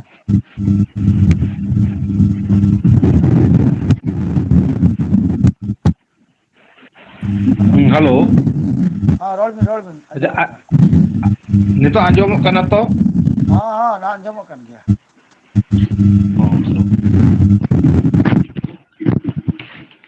मा जतो कोगे आरहन निये धाव गॉड जोहार आरती काते जाना खाटा मच्छा लाचारिन ऑल ᱧᱚᱜ aka আর ওনা না ñel কাতে পড়াও ᱧᱚᱜ কাতে নি লইয়া আর তেহেña jaha ᱤᱧ ᱵᱟᱠᱷᱨᱟ ᱱᱟ ᱥᱟᱛᱟᱢ ᱵᱟᱠᱷᱨᱟ ᱦᱟᱠᱟᱱᱟ ᱚᱱᱟ ᱫᱚ ᱦᱩᱭᱩᱜ ᱠᱟᱱᱟ ᱮᱛᱚᱦᱚᱵ ᱥᱮᱪᱮᱫ ᱨᱮ ᱩᱰᱤᱥᱟ ᱨᱮ ᱥᱟᱱᱛᱟᱲᱤ ᱯᱟᱹᱨᱥᱤ ᱨᱮᱱᱟᱜ ᱴᱷᱟᱶ ᱚᱠᱟᱨᱮ ᱢᱮᱱᱟᱜᱼᱟ ᱪᱮᱫ ᱮᱴᱠᱮᱴᱚᱬᱮ ᱠᱟᱱᱟ ᱟᱨ ᱚᱱᱟ ᱮᱴᱠᱮᱴᱚᱬᱮ ᱠᱚ ᱪᱮᱫ ᱞᱮᱠᱟ ᱨᱮ ᱥᱚᱞᱦᱮ ᱦᱩᱭ ᱫᱟᱲᱮᱭᱟᱜᱼᱟ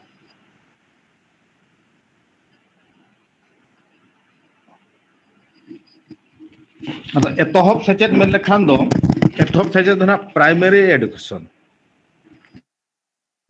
ᱢᱮᱱ ᱞᱮᱠᱷᱟन ᱫᱚ ᱱᱤᱛᱚᱜ ᱟᱵᱚ ᱪᱟᱱᱟᱪ ᱞᱮᱠᱟᱛᱮ ᱪᱮ ᱠᱞᱟᱥ ᱞᱮᱠᱟᱛᱮ ᱫᱚ ᱵᱚᱱ ᱵᱩᱡᱷᱟᱹᱣᱟ क्लास 1 खना 8 नोआ दो प्राइमरी एडुकेशन को मेताहा कना और आबो ते दना ओना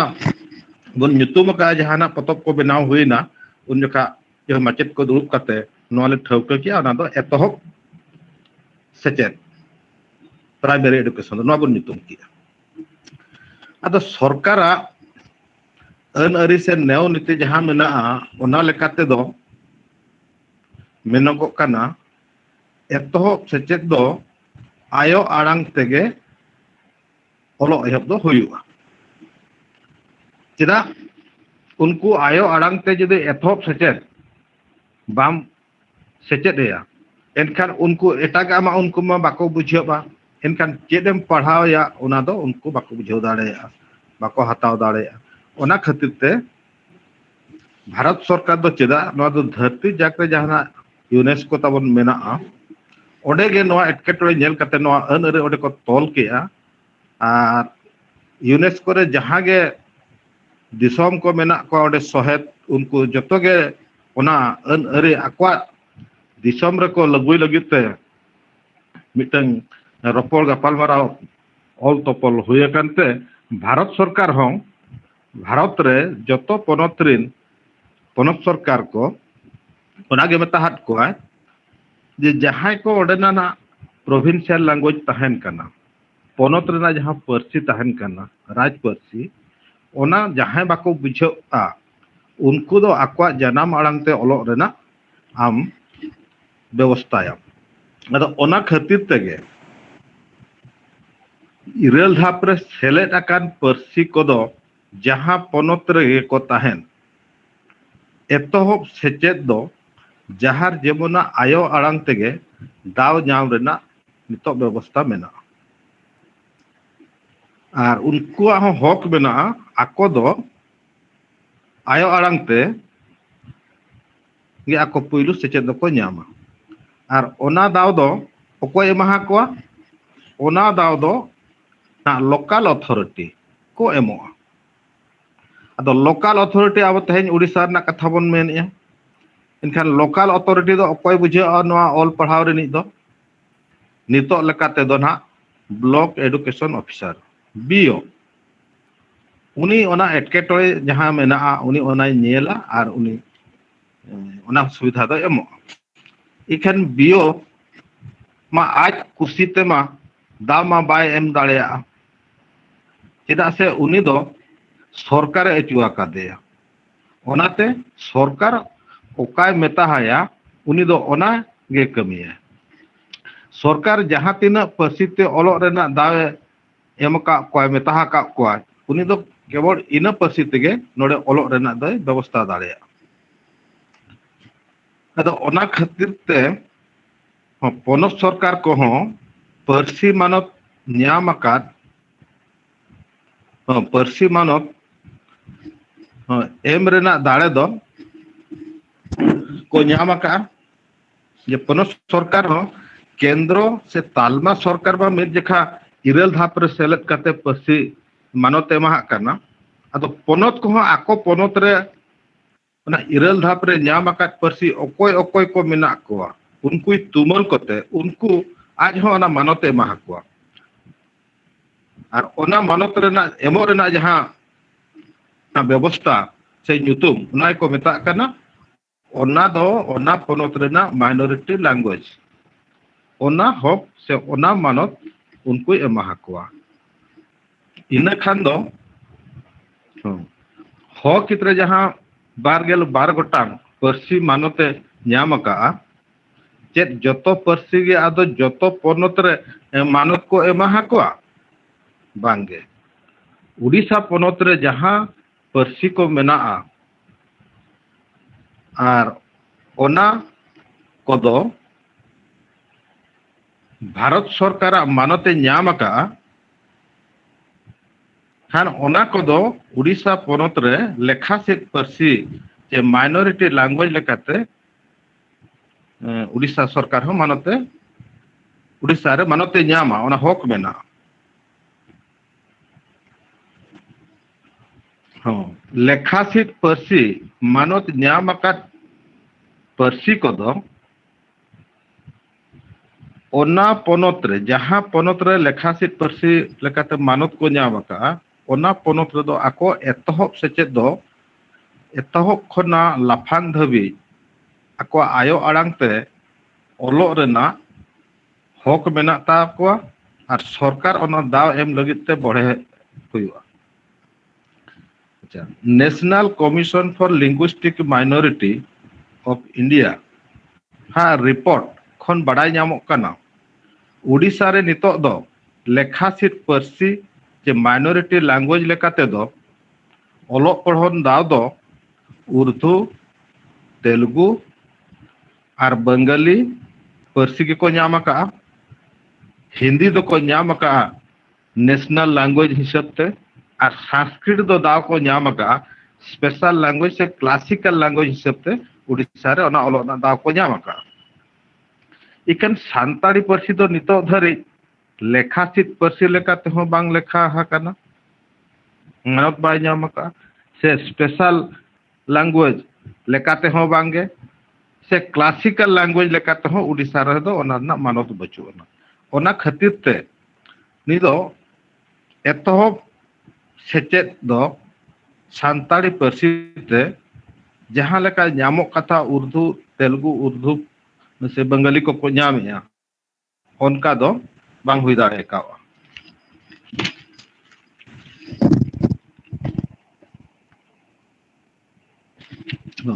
इनका नितो बो नेला जे उड़ीसा पनत रे जहां को लेखासिट पार्सी लेकाते को मानत को एमा का को उर्दू तेलुगु बंगाली उनको प्राइमरी एडुकेशन रे आको ऑलक पढ़न रेना दाव चेलका को ᱧᱟᱢᱮᱜᱼᱟ नितो बन नेलया जे उर्दू तेलुगु बंगाली को दो ओका आसड़ा करे मिद इसी खना बढ़ती गिद्रा को ऑलक कान ताकोआ ओना आसड़ा रे दो मिमिटंग उर्दू तेलुगु बंगाली बखरा माचेत बहाल कोरेना प्रोविजन मेना ओनागे नेलोक काना सेरमा पिछी गे उर्दू और तेलुगु और बंगाली को दो ओका ओका उनको गिद्रा को ताको ओका ओका आसड़ा करे मिद इसी खना बढ़ती मेना कोआ ओना आसड़ा कोरेना तलाश उड़ीसा सरकार तलाशे हतावेआ तलाश हताव कते माचेत को बहाल कोरेना बहालेत कोआ इखन सान्ताड़ी गिद्रा को लेखा दो सरकार दो बाय को कोई करना आर हो ओना साथे नोडे लई तोराया सेरमा के सेरमा गे जतो आसड़ा खन student data format student data capture format रे जतो चेदे दे ते जतो गिद्रा को आगे बायोडाटा ऑनलाइन रे लादेया माना दो ना स्कूल खना आको स्कूल रे जहां तीन गिद्रा को ऑलक कना उनको जतो गिद्रा बायोडाटा हार्ड कॉपी रे को ऑल अगुया आदो बीओ ऑफिस रे ना ऑनलाइन रे ओना दो लादेया आदो ओना ना जहां एसडीसी से ओना दो स्टूडेंट डाटा कैप्चर फॉर्मेट रे चेदे तिए जे स्टूडेंटा ᱧᱩᱛᱩᱢ ᱠᱷᱚᱱ ᱮᱛᱚᱦᱚᱵ ᱠᱟᱛᱮ ᱡᱟᱹᱛ ᱫᱷᱚᱨᱚᱢ ᱟᱨ ᱟᱭᱳ ᱟᱲᱟᱝ ᱠᱚᱦᱚᱸ ᱚᱸᱰᱮ ᱫᱚ ᱚᱞᱚᱜᱼᱟ ᱟᱭᱳ ᱟᱲᱟᱝ ᱠᱚ ᱨᱮᱱᱟᱜ ᱫᱚ ᱢᱤᱫᱴᱟᱝ ᱛᱟᱹᱞᱠᱟᱹ ᱛᱟᱦᱮᱸ ᱠᱟᱱᱟ ᱥᱚᱨᱠᱟᱨᱮ ᱮᱢ ᱟᱠᱟᱫ ᱛᱟᱦᱮᱸ ᱫᱚ ᱚᱱᱟᱨᱮ ᱠᱳᱰ ᱱᱚᱢᱵᱚᱨ ᱢᱮᱱᱟᱜᱼᱟ ᱠᱳᱰ ᱱᱚᱢᱵᱚᱨ ᱢᱮᱱᱟᱜᱼᱟ इकन ओना जहां तलका ताहे कना ओना तलका रे दो शेड्यूल और बांग शेड्यूल लैंग्वेज को जतो गे ओडे मेना इखन ओडे नेल कना जे ओडे दो सान्ताड़ी दो बचुआना ओना लिस्ट दो सान्ताड़ी बचुआना एनखान दो जखन ओना ayo alang ce mother tongue nah bin ladeya un jokha do santari do option bang udukoa enkhan onde santari lade bang ganoa jeleka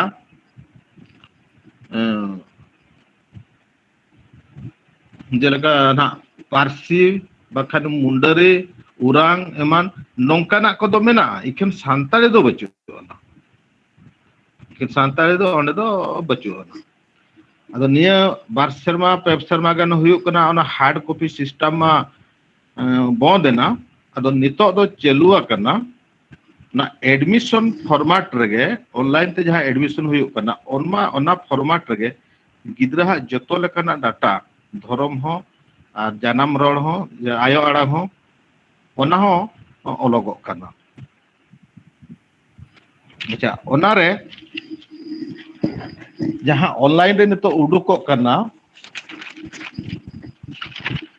ona online re nito jaha nyelok kana ona do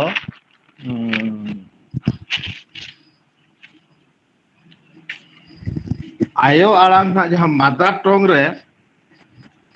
47 gotang mane 48 টি ভাষা মেনা আর ona 48 ভিতর খনা গে meeting do others mena ona others kolom re do ota lekhan do 54 gotang 34 language onde list udukok kana iken hana 48 huyu ar no 34 huyu ona do okat reho santari do onde do bachu ona enkhan do ona admission format re jahan gidre ko ana janam arang ologok kana onde do santari ol do bang ganok kana re do bang lade do bang ganok kana re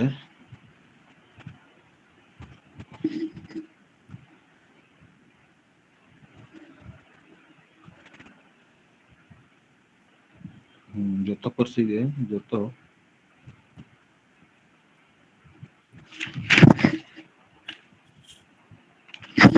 node ti apa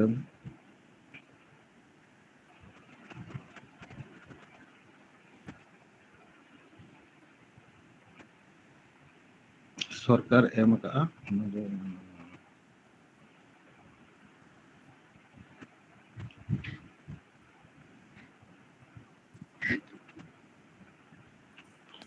ayo alang cede tia ko janam arang do udia hong ado onate jokhon ona do bang udukok kana ado santal gidra hak ko do muda ko ki larka ko french ko eman ko ado thik ge ol ganok kana ado santal gidra ko ado santali option jokhon bachu ana ado santal gidra ko ado joto janam arang do udia mentege ologok kana noa kore khon badayok kana santali parsi do Odisha re menaa mente do सरकार दो रेबेन बचु या जे आजा तलके रे दो बनु आना बनु या और online लेखा रे हो को लेखा आद अकात बना मेन दो उड़ीसा रे दो सांताड़ी ते रोड चेदेतिए जे स्टूडेंट दो बनु कोआ मेनते जहां होड़ गे नेल लेखन गे ओना दो बड़ाय दाड़े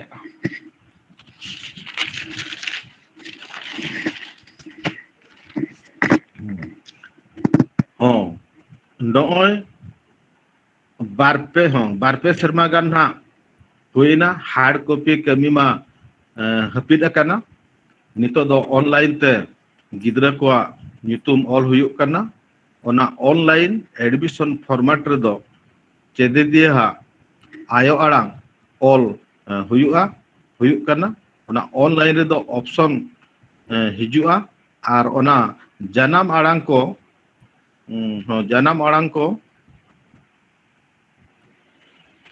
janam arang na bottom ota lekhan do but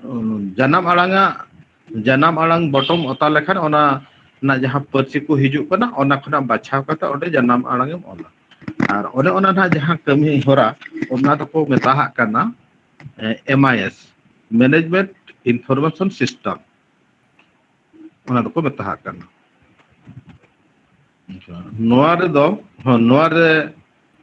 ᱱᱚᱣᱟ ᱨᱮᱠᱚᱨᱰ ᱫᱚ ᱚᱱᱟ ᱥᱤᱥᱴᱮᱢ ᱨᱮ ᱱᱚᱣᱟ ᱨᱮᱠᱚᱨᱰ ᱫᱚ ᱨᱟᱠᱷᱟ ᱠᱟᱛᱮ ᱫᱚᱦᱚ ᱠᱟᱱᱟ। MIS ᱨᱮᱱᱟᱜ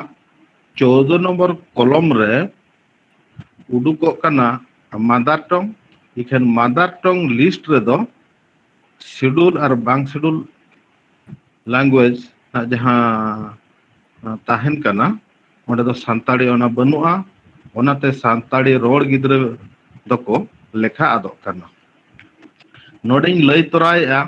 2009 साल रे सरकार मिटंग तलाश एलिमेंटरी डायरेक्टर ऑफिस कोना हताव लेया बांगमा ओका ओका प्राइमरी चे अपर प्राइमरी आसड़ा कोरे मीड इसी खना बढ़ती सान्ताड़ी चेदेतिये को ओलोक कना आसड़ा को ओलोक कना सान्ताड़ी परसिते एतोहब सेचेट रे चलू बखरा ओना ना मिटंग तलाशे दोहो लेया ओना लेखा रे उड़ीसा रे 2001 साल रे ना ओना मिटंग रिपोर्ट उडुक लेना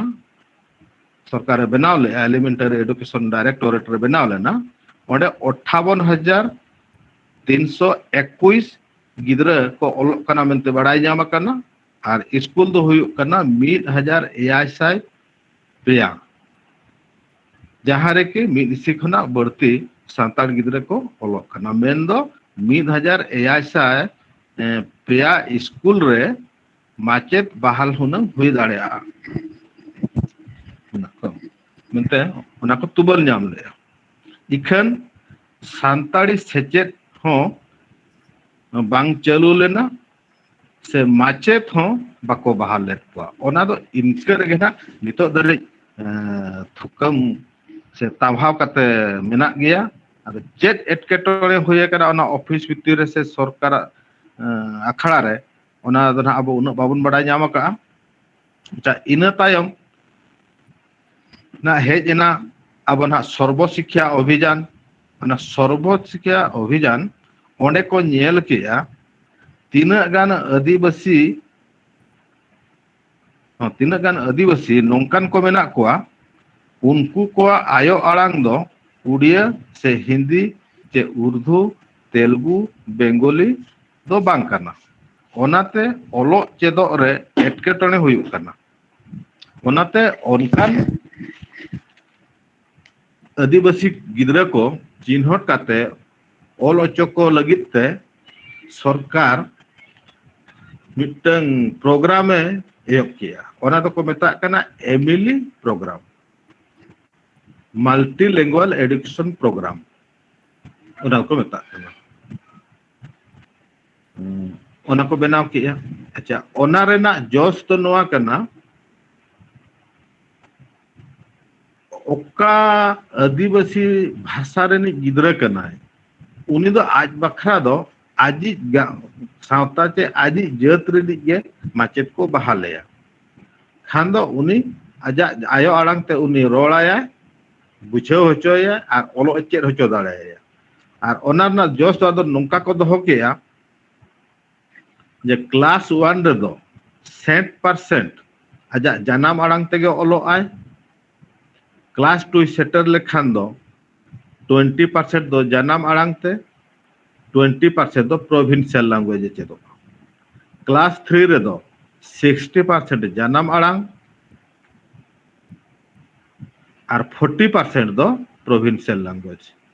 क्लास 4 रे दो 40% जनाम आड़ांग 60% प्रोविंशियल लैंग्वेज क्लास 5 रे दो 20% जनाम आड़ांग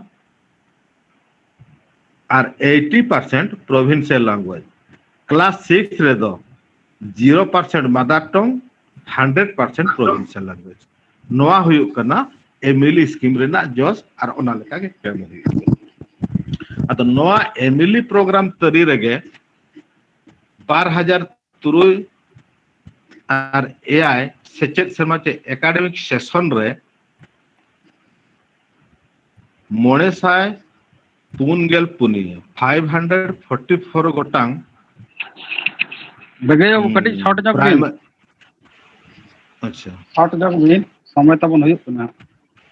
हो ठीक है प्राइमरी स्कूल रे उनको पोस्टिंग हुई लेना पोस्टिंग हुई तायम अच्छा इन तायम 2014 और 15 एकेडमिक सेशन रे दो ओना को बढ़ाव केते 1200 इरल गोटांग स्कूल रे उनको माचेत को पोस्टिंग ले कुआ ओंडे खना सांताल को लेखा दो हुयुग कना जहां ओना 2006 और 7 एकेडमिक सेशन रे उनको दो ताहे कना 100 और नोना 2014 रे जहां ओना दो अब मयूरभंज रे 900 केउझर रे 4 44 और बालेश्वर जिला रे दो 11 गोटांग को पोस्टिंग ले कुआ अदो उनको दरमा दो हुयुग कना उनको ऑल चिकी कम्युनिटी मोबिलाइजर नितुम ते जहां 2000 साल रे उनको दो 2200 मेन दो 3200 और एमिली एसएस ना 2014-15 रे जहां उनको आदो हुयुग कना 13800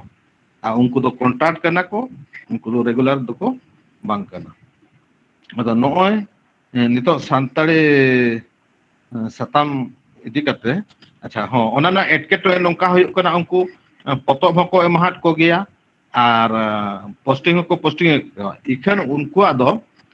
स्कूल रे जहाना रूटीन पीरियड ओना रूटीन पीरियड हो बनु अन तकवा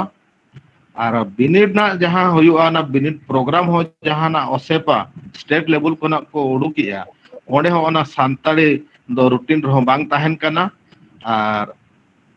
ओना हो बांग ताहेन कना और बिनिड हो उनको दो तायम ते जहां तीन रे आकवा सुविधा इदी कते को एम होच कोआ बिनिड एम तायम जहाना अर्जो से रिजल्ट ओना दो ना स्कूल ना रिजल्ट लाछारे दो बाको ओल हचुआ कोआ ओना दो आको गे मिटंग भेगार ते पॉकेट को दोहो का ओना लाछारे को ओला और जखन मार्कशीट एमोगोआ आको टीसी से स्कूल लिविंग सर्टिफिकेट रे उन जोका हो ओना सांताड़ी जहां बिनिड को चोका को ना ओना रेना दो उनको मार्क तो बांगा हाना उड़िया रेना गे रकाबा आदो नॉय नंका नितो जहां नेलोगो कना ओना करे खना बाडायो कना जे सांताड़ी परसी दो ओडिशा सरकार जहां लेका उनंग मानत एम रेना कथा उनका मा बाय एम का और ओना खातिर ते होय आदो ओना खातिर ते जे मेन लखन दो गानो आ सोहे सही जे ओडिशा रे दो सांताड़ी परसी रेना मानत दो बचु आना और नोआ ना जहां आबो को भूलो बन लगित ते ᱧᱩᱛᱩᱢ को एम का बना ओना ओका कमी रहो ओंडे खाता पत्र दा आको दो रेकॉर्ड दो बांग तहन कना सांताड़ी परसी ते को ओलोक कना मिलते मार्कशीट करे आदो ओना खना बडाय करा नोआ दो फॉर्मल स्कूल रे नॉन फॉर्मल एजुकेशन लेकाते चला करे नितो दो सांताड़ी परसी सेचेत दो और नोआ दो मिटन फार्स्ट मेन लेखन दो गानोआ आदो नोआ गान होचय लगिते दो नियगे इन दो दिस उदिस मेना आबो मा नोंका मंत्री साला हबन रोपड़ करना जतो माने अब मयूरभंज केन्दुझर बालेश्वर सुंदरगढ़ रेन एमएलए सावते एजुकेशन मिनिस्टर और उनका commissioner cum secretary Vandana Jena Aparajita Sarangi resolution को पास हुई लेना एन कातेर हो ओना माने कमी रे दो बांग लगाव हुई दाड़े मिटंगे कमी रे दो लगाव लेना जहाना सांताड़ी सिटी स्कूल बारिपदा रे ना चालू होय करना किंतु आर नो प्राइमरी रे जहां न ओलक पढ़न आको को माइनॉरिटी स्टेटस एम काते को ओलचो बना ओना दो नितो धरि बांग हुई दाड़े का आदो आबो माबोन मेनेट गया तबे नोआ ना कमी दो हुई कना हुई दाड़े आ इना विचार ते दो राजआरी अखाड़ा रे आबोरेन एमएलए को मंत्री को जुदी हुनंग नोआ केटेज सही को मेना आर को मे लुतुरा और लगती जने ओकारे ओंडे ना आको दो सारा लेतार ओंडे को दुड़ुब कना ताहन कना को नेल या को उनको जुदी केटेज सही को मेना एनखान दो ओना हुनंग हुई दाड़े आदो ओना उनको केटेज सही मेन होचो को लगित ते खान दो उनको ठेन मिटंग लॉबी चेसे मिटंग प्रेशर बनाव दरकार प्रेशर ग्रुप अदो प्रेशर ग्रुप दो abo jaha gebon kami kana nito adigan gawta ren hor no santali bhasha jit dohoy lagit te Odisha re olok pahon re cheloi lagit te abo ko kami kana unku joto gawta bon midua Maji Pargana atu disom re jahay menak koa unku ho abo sala bon saw koa joto mesa kate ako sala hobon ropola ar field ho nando hul hon dorkaroa je akwa monere nongkana mitang bhibik bon benawa je nuku hor na judi noa daw bale emaha koa संवैधानिक अधिकार हक jaha menak takwa noa bale emaha koa enkhan dona inna vote do bako emahinya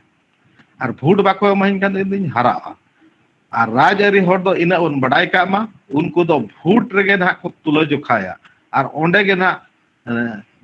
hanu lekai bujhau khan do am kusi hecho me lagit te kichu jinis te emama ar judi dare leka ge bujhau en khan do uni do hoka jinis ba emu ba emama ar nito dari jahan indi nyelea onage celu akana ar jaha tiso noa gano lagit te khan indo mitte ini nagi disudis in doho ya abo jubit kate hor bir re ehop kate jahana rajari akhड़ा Bhubaneswar रे commissioner को हुयो MLA मंत्री को हुयो ona banar jayga re age abo ropor gapal mara ar hul do tonge jodi tahena enkhan middin tehin bang gapa ona kami do tabon gele bile ar muccere enama atra kin lay nyok ya khub khato nyok tegile lay goda secondary education re na tanala dhap re na jahan sechet nito jahana chalua kana national education policy nita national education policy lekate high school re do peya persi ko chedoa peya language ko chedoa first language second language third language first language thep re do Odisha re mena alternative English Udiya Hindi Urdu Telugu Bengali noa ko do mother tongue kana onate ona ko do first language re ko dohoa ka second language re do compulsory mena Hindi bakhan do English noa do bang bodolo ikan first language na do one je mone turi gutang mena ona jaha ge mitang amem bachawa choice ina time hoy jena third language re do abo node mena Odisha re Udiya Urdu Udiya mena Sanskrit mena Hindi mena ar Parsi mena acha no nongkan ha mena ode peya parsi chedo rena acha ona peya parsi khona one je oka first language group re mena alternative English Udiya Hindi Urdu Telugu Bengali noa ko do medium of instruction ho kana medium ho kana mendo mitang Urdu gidra judi mena indo MIL Urdu indo hoya ar non language subject mendo sanes elkha nagam otno se nagar sanes ko jahage one ona ko do indo Urdu medium tegin ema enkhan do uni Urdu medium te age kukli sakame nyama ar ona Urdu tege ona lanai hoy ola no hoy chabaki anani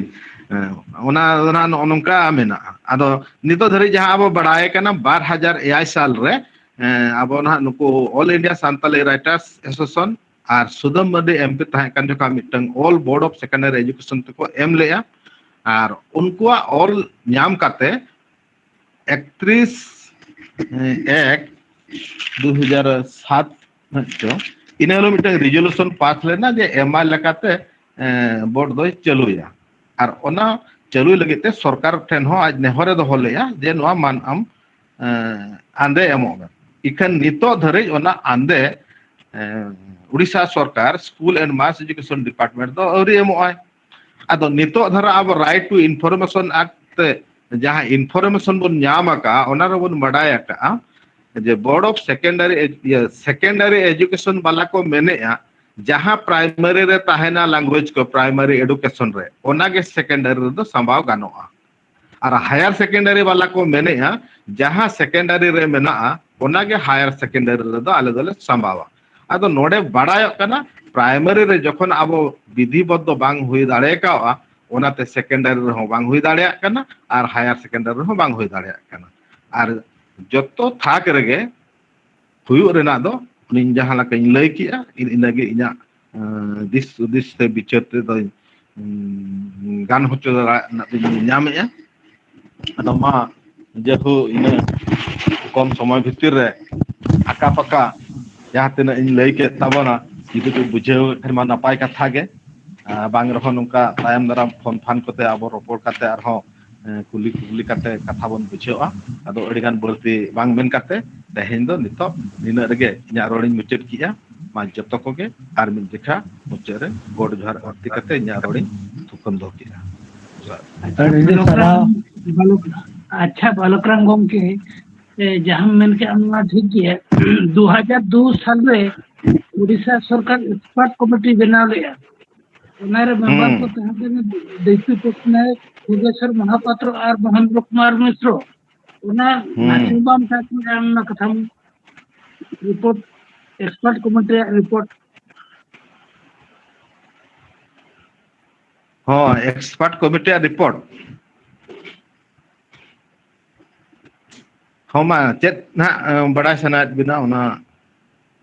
hello Una report उना तो expert committee report माने use of policy script in मोरबन district of Odisha हाँ हाँ मैंने उना report कथा रहम बम मन ले नासना हम हाँ याद ओना तो बई मेन का गया ना ओना रिपोर्ट कथा दो खाली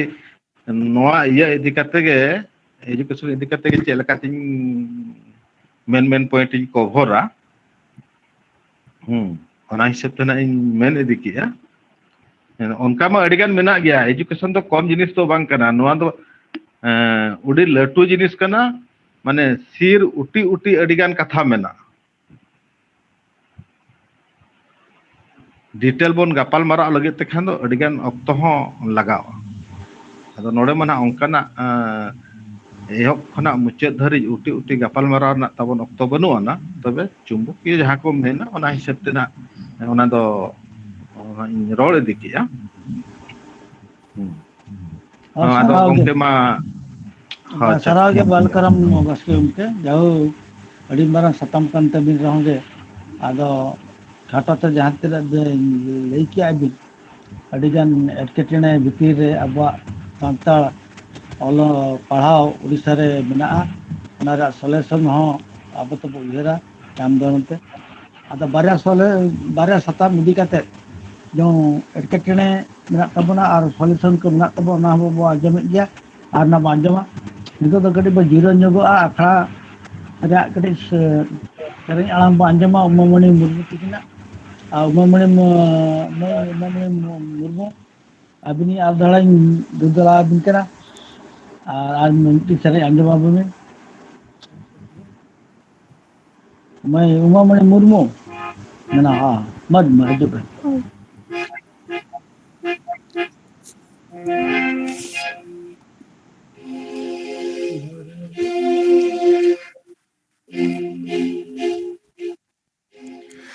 दारी गुजुकान नीलते मिरु चेणी राग दादा दारी गुजुकान नीलते मिरु चेणी राग दादा मिरु चेणी राग दादा दया हायागी मिरु चेणी राग दादा दया हायागी दारी गुजुकान येलती मिरु चेणी राग दादा दारी गुजुकान येलती मिरु चेणी राग दादा मिरु चेणी राग दादा दया हायागी मिरु चेणी राग दादा दया हायागी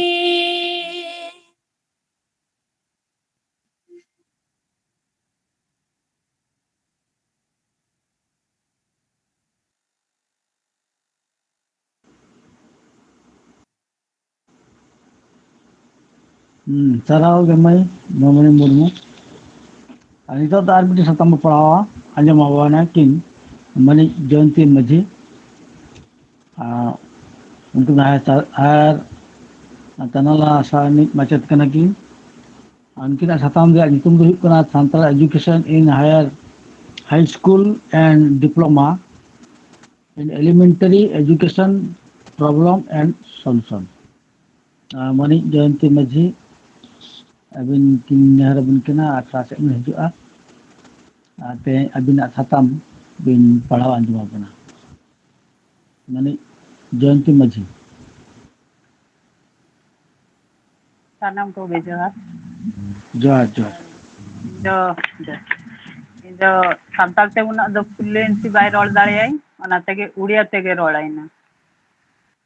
चेदा से इन अडिगन लैंग्वेज ते संश्लिष्ट कनाई तो ओना खातिर से बाय रोल दाड़े माने फ्लुएंसी जो बाय हिजुआ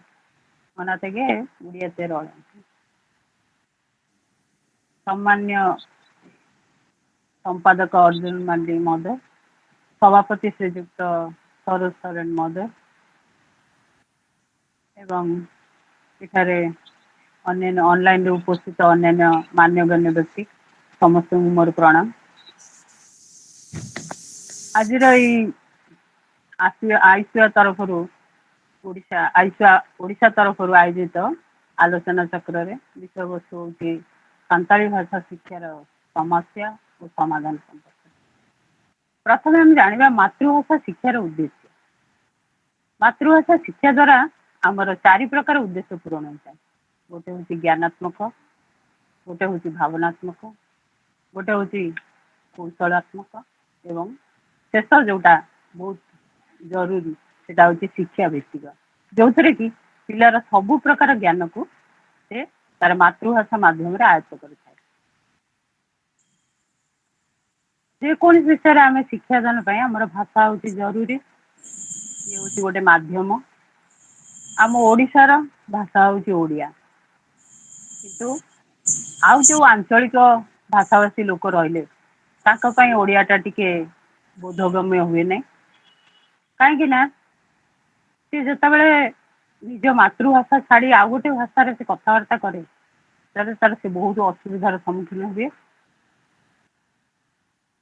तेणु ये जो असुविधाटा रही या दूर करने आम आमर प्रचेषा जारी रही ये जो असुविधाटा आमर जिते मनुष्य बा मनीष जड़े तार भावना को परिप्रकाश करे तार भाषा द्वारा से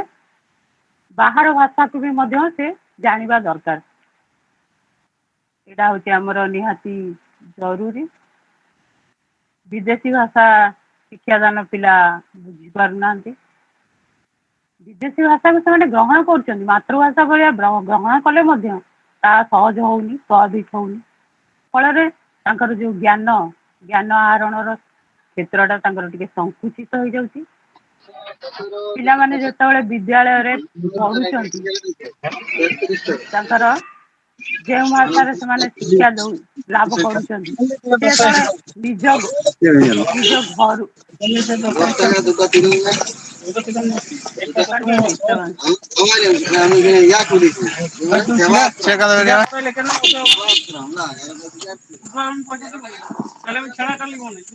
हाँ से ज्ञान क्षेत्र टी संकुचित हो जाऊँगी तेणु पिला माने कौन कर विद्यालय जो भाषा शिक्षा ग्रहण कर भूली जाऊँ कहीं घरे तार व्यवहार मोटे होनी तेणु पिला से भाषा तार संकुचित हो जाऊँगी से किसी बुझी पारुनी जानी पारुनी फल तार भाषागत से किसी ज्ञान आहरण करुनी आमर जो रही माध्यमिक विद्यालय तार प्रथम भाषा भाव रही ओडिया बंगला रही तेलुगु रही गुड़िक पढ़ा किंतु सांताली भाषा को एपर्यंत ग्रहण करना तेणु जो सांताल भाषाभाषी पिला माने रहिले से ओडिया भाव भाषा को सहज ग्रहण कर पारना तेणु मातृभाषा प्रति जो ममता रहा कथा सेटा आसुनी कहीं जो ओडिया सब पाठ पढ़े मातृभाषा को धीरे धीरे भूली जाऊँच तेणुक ये जो असुविधाटा आमर होउची ये असुविधाटा आमे ताकू जदि संशोधन करने को जाऊे आमर प्रथमे हूँ आमे ओडिया भाषार जो पाठ्यक्रम रही सिलेबस रही से सिलेबस सान्ताली पाठ्यपुस्तक आमर नाही तेणुकरी बोर्ड सहजरे ग्रहण करूनी सेटा तापर आउ गोटे है आमर जो ताकर जो ओडिया मानकर जो चालीचलन रही संस्कृति रही से संस्कृति सहित आम पिला माने आटाच हो पारना आम पिला मानकर अलग रोचे से अलग रोचे धरतु गोटे गोटे रथयात्रा कि गोटे पर्व विषय से लिखा रचना गोटे दिहला आम पिलाटा बोका भाया बसिकी रही कहीं सी तो से पर्व सहित आटाच नुह से पर्व विषय किसी जानी तार सीना निजर मातृभाषा निज इर किसी जातिर होते सीना पर्वपर्वाणी से लिखिदब तेणु से क्षेत्र में बहुत असुविधा होती तेणु पिला बहुत कम नंबर रखुंट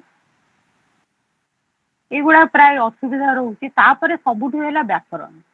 व्याकरणटा पिला बुझा बहुत कष्ट हो जाए ओडिया भाषा बुझ निज भाषा जिते सहजरे से बुझीपर ओडिया भाषा से सहजरे से बुझीपार तेणुक से तार भाषागत ज्ञान पूरा जीरो किसी लिखिपारुनी खाता पूरा खाली यही सब समस्या जो रही आमर से तो यार समाधान रही जदि आम समाधान केमती करवा आमर जदि स्टडी मटेरियल प्रथम है स्टडी मटेरियल न रही आम जब आठपार रही ओडिया मानकर आठपार कौ बोर्ड आमको ग्रहण करनी कह नाई नाई तुम सिलेबस होनी मु बहुत थर जाइए बोर्ड ऑफिस को यही कथा मुझे आलोचना करती सेक्रेटरी प्रेसिडेंट सहित से कहले नाई मैडम आपणकर जिते पर्यंत आपणकर पारालाल हैनी से पर्यंत आम आपण को अनुमति दबुनी आपण को भाषा को आम अनुमोदन करूँ द्वितीय कथा है आम भितर जो सचेतनता जन सचेतनता आमर बिल्कुल ना आम जदि समस्ते मिलमिशी सेटा को प्रति आंदोलन करते आम भाषाटा को आम ये पुरेवा पाठ्यक्रम पुरेवा चेष्टा करते तेज आम बोर्ड ऑफिस को बहुत कम जाइए से जो पचार मत कि कौन है आपणकर मैडम आपणकर कौन है जो भाषा करुले अलचिकी पशिव बोली कौन है मुझे कहीपारूनी से तृतीयता है आमर जदि भाषा काउंसिल गोटे रहता ताहले हुए तो आम तारी ऊपर गुरुत्व देके आम आगे चलते कहीं सब मेजोरिटी मोस्ट ग्रांटेड मेजोरिटी जो रोनी से जगार आउ कि हो पारनी माइनोरिटी मानक से गुरुत्व दौना तापर आउ गोटे कथा है आमर जो 2020 जो नुआ नूतन शिक्षा पद्धति जातीय शिक्षा नीति जो प्रचलन है ताधर जो योजना तैयारी है ये योजना हुए तो आम चांस पाई आमर लांगुएज टाक पुरेवाई कहीं सेटार रही अष्टम पर्यंत रही पिला माने निज भाषा मातृभाषा पाठ पढ़े तेणु जदि से निज मातृभाषा पढ़े ताले आम कहीं आम लांगुएज टाक न पुरेवा भितर सेटा गोटे पॉइंट रहा द्वितीय है आमर जो डिप्लोमा रे जो टीचर माने बाहर से ट्रेंड है बाहर कहीं टीचर अभाव रोचे टीचर अभावटा पूरण हम यही सब गुड़ाक देखिले आम जो बोर्ड जाकि अप्रोच करुचु आम लांगुएज को पूरा जाऊ बोली से कहते कहीं तुम प्राइमरी लेवल रे ना तुम सीधा सड़क केमती सेकेंडरी लेवल को नहीं आस तेणु से नीति अनुसार नियम अनुसार से कहे प्राइमरी रही सेकेंडरी हायर सेकेंडरी रही आम जो मझे डिमांड कर दौचु से डिमांड टाक से फिलअप करेंगे ना टोटाली करेंगे ना शुणे भी ना तेणु आमको प्राइमरी लेवल टाक स्ट्रंग करा पड़ो प्राइमरी लेवल टाक जदि आम भल भाव में आगे नवा ताले निश्चित रूपे से ग्रहण करने को बाध्य होबे तापर आउ गोटे आमर जो राइट टू एजुकेशन एक्ट अच्छी से एक्ट अनुसार बर्तमान आम फ्री एजुकेशन तेणु आम चाहिए आमर निजस्व विद्यालय स्थापन कर आदर्श विद्यालय जो मॉडल स्कूल गुड़ाक या मॉडल स्कूल करके आम पिला आमर आगे नवा से सब बोर्ड चाहूँ जदि मेजोरिटी है ताले आम ग्रहण करूँ कि आमर जो एकतार अभाव रोचे आमर ट्रेनिंग स्कूल ना बही पत्र आमर छपा हो पारुनी आम जापरुनु बही पत्र सीधा सड़क सहित ओडिया सहित आम लिंक रखिकी बही पत्र बाहर कर जो अभाव रोचे हाँ ହାର୍ଟ ରୋଗୀ। ତେଣୁ ଏଇ ସବୁ ଅସୁବିଧା ଯୋଗୁ ଆମକୁ ଟିକେ କଷ୍ଟ ହଉଛି ସାନ୍ତାଳୀ ଲାଙ୍ଗୁଏଜକୁ ପୁରେଇବା ପାଇଁ। ତାପରେ ସେମାନେ ହଁ ସେ ଯଦି ନଦେବେ, ଯଦି ଆମକୁ ସେକେଣ୍ଡାରୀ ଲେଭେଲରେ ସେ ମୋଟେ ଦେବେ ନାହିଁ ଆମକୁ। ତେଣୁକରି सेकेंडरी प्राइमरी लेवल टा ऊपर गुरुत्व देवाक पड़िबो। रोड बिन मैडम संतार तक रोड बिन से हां रोडाइन बिन जदी बबिन रोड आता कला माने प्राइमरी लेवल रे निहाती जरूरी संताली जो ये लेके बाका तो बाईगाना ना तो सेकेंडरी लेवल रे उना लगन तो बाको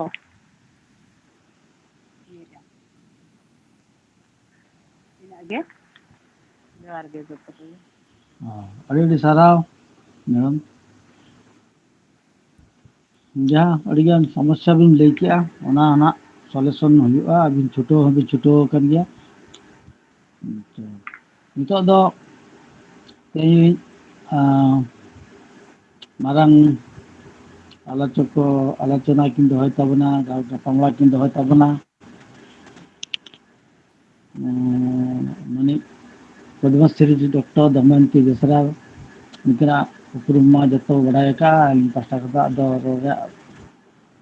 हुआ गया उनका सताम Santal education in college and university level एटकेटड़ा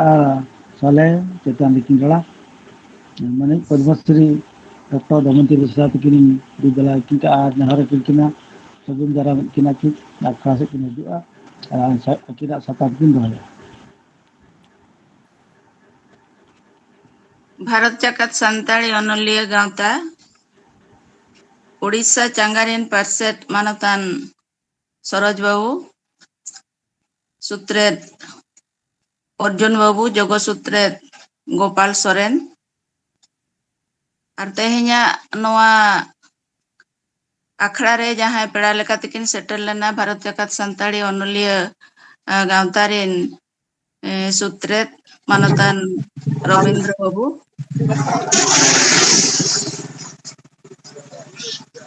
नोआ मांगते जहां को रोड किया बालकराम बाबू बागाई बाबू जयंती मैडम और जहां मई सेरेñ आंजमात बनाए अड़ी चेहरा सेरेñ किया जतो कोगे इन थूम इन चालापे कना नपाय को लई किया जतो होड़ जहां जांगे को तबो मेना ओना को चेलका बो सोलहेया ओना को अड़ी नपाय ते लईना तबे इña बखरा ना जहां मेना कॉलेज और यूनिवर्सिटी बखरा ओना को गिन लई आंजमाबन कना नॉर्थ ओडिशा यूनिवर्सिटी नेतान जहां महाराजा श्री रामचंद्र वंशदेव यूनिवर्सिटी कना जे विश्वविद्यालय कना उनी एतो डिक्लेयर ले जे संताली गिद्रा को दो संताली एमआईएल को पढ़ाव दड़ेया ओना तायम ते 2009 खन नॉर्थ ओडिशा यूनिवर्सिटी तरी रे जहां गे कॉलेज को मेना उनको को संताली एमआईएल इदी कते पढ़ाव रेनांग कथा तबे जतो कॉलेज रे तो पढ़ाव बाय हुई लेना एनहो जहां ते नोडी कॉलेज करे पढ़ाव हुई लेन खातिर नोआ ताबो एहोब एना कॉलेज लेवल रे दो और 2012 रे यूनिवर्सिटी रे गे नोआ सेल्फ फाइनेंस कोर्स ते चालू लेना उन जुखान तो अड़ी गान गे गिद्रे रस्क कते अड़ी गान गे को एडमिशन लेना और पढ़ा हो हुइलन गया उन जुखान हो ओंडे खन गना एहोब अकना यूनिवर्सिटी रे दो उना टाइम ते 2014 रे एमपीसी ऑटोनोमस कॉलेज रे एतो कते ऑनर्स चालू एना एटा सब्जेक्ट रनांग जहां लेका 35 टी सीट मेना ऑनर्स रे संताली रे हो उनका गे 35 टी सीट गे दोहो अकना और 2016 रे पीजी रे हो एना पीजी रे तो 20 टी गे सीट मेना नोंकाते नितो दो एमपीसी कॉलेज रे चालू कना और 2017 खन दो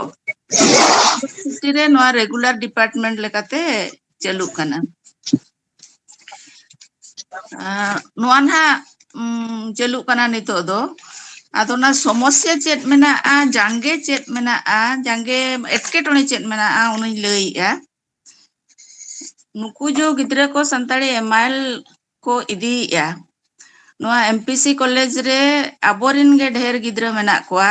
एनहो संताड़ी एमआईएल दो पाको इदीया बिस्ती गिद्रा दो संताड़ी एमआईएल हुनंग बिस्ती गिद्रा को इदी खान आबो नोआ इलेक्टिव रे चेलका चलू हुई दाड़ेया ओना हुनंग डिमांड बो दोहो दाड़ेया खाली नोआ कॉलेज सुमुंग रे दो बांगा जहां तिना कॉलेज रेगे संताड़ी एमआईएल को इदीया नितो दो एमआईएल दो मेंते दो ओना दो बाको मेतागा कना गिद्रा को जहां को आंजोमेया एईसीसी कोर्स नोआ दो को मेतागा कना अल्टरनेटिव एईसीसी जहां लेका हाना बोलै किया हायर एजुकेशन करे जहां लेका मेना आना अल्टरनेटिव हिंदी बेंगोली उर्दू को एमान को पढ़ाव दाड़ेया नोआ हो नुको उनका को पढ़ाव दाड़ेया कॉलेज रे तबे एटा कॉलेज करे हो गिद्रा को हताव रेनांग लगती कना उनको को हताव ले उत्तर गे आर नोआ जहां मेन के इलेक्टिव चलू हुई दाड़ेया बखान ऑनर्स चलू हुई दाड़ेया जुदी लातार चानोज करे तबो बनुआ एनहो कॉलेज आर यूनिवर्सिटी रे जखन पढ़ाव लगत ताक बो ᱧᱟᱢ ᱟᱠᱟᱜᱼᱟ ओना ताक नितो अबो हताव रेनांग कथा आर मिट्टी जांगे दो हुयु कना नोआ को गिद्रा को हताव रेहो आर मिमिटी कॉलेज रे दो को मानाया एनहो नोडे जहां माचेत को मेना कोआ नुकु एमपीसी कॉलेज रे नुकु को हो गोटा को दाणा का एटा कोड़ा को सला ओंडे अबो यूनिवर्सिटी रे जहां मेनाया ना तबो असिस्टेंट प्रोफेसर ज्योतिन्द्रनाथ बेसरा उनको को मेसा काते गोटा को दाड़ान कान गया प्रिंसिपल को मेता को कान गया अदो एनहो उना गिद्रा दो बाको हताव दाड़ेया कान ताबोना ओना खातिर बाको हतावेया पढ़ाव लगत माचेत ताबो बानु कोआ आर चे लेकाते माचेत बहाल हुयुआ ओना बखरा हो एमपीसी कॉलेज रे जखन मेना ओंडे खन हो अड़ी धाव ओल काते एम अकान गया हायर एजुकेशन ते अदो ना हायर एजुकेशन रे ओना तो उनका गे मेना ओना फाइल जे दबी ओरी बो फॉलो आपा उन दबी ओना दो कमी बाय हुई दाड़ेया ओना पछले रे अब लगाते हुया बना एजुकेशन डिपार्टमेंट रेगे पोस्ट क्रिएट लेन उतर ओना दो उनको ओपीएससी ते को भेजाया तबे काते उतर ओपीएससी दो ओना एडवर्टाइजमेंट ओडोका आर टीचर को नुको लेक्चरर को प्रोफेसर को अपॉइंटमेंट एमा कोआ तबे नितो जहां को नोडे मांग ते को मेन किया बालकराम बाबू तिकिन किन मेन किया जयंती मैडम तिकिन किन मेन किया नो तो मटी एजुकेशन काउंसिल मिटी दरकारो कना अदो एजुकेशन काउंसिल मा दरकारो कान गया तबे सेंट्रल रे दो लैंग्वेज प्रमोशन बखरा मिटी काउंसिल मेना अबो ओंडे होबो अर्जी दाड़ेया आर नितो नवा एजुकेशन पॉलिसी लेकाते जहां मेना जे अबवा पर्सी तेगे बो पढ़ा दाड़ेया ओना लगत ते हो डिमांड हुई दाड़ेया जुदी स्टेट रे बाको आंजोमेया एनखान दो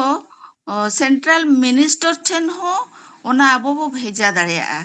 आर नितो जेहेतु विशेषर गमके तिकिन मेना किना विशेषर टुडु तिकिन उनकिन होते ते अब नोआ कमी बो कमी दाड़ेया पाले ओने बो मेन किया नितो गे ताक मेना भोट ᱧᱟᱢ लगत ako जहां लेका नितो ako को रिकई जतो कमी लगत अबो हो नोआ गे ताक कान ताबोना नोआ ताक रेगे अबो हो उनको बो मेता कोआ आर एनखान अबो कमी ताबो हुई दाड़ेया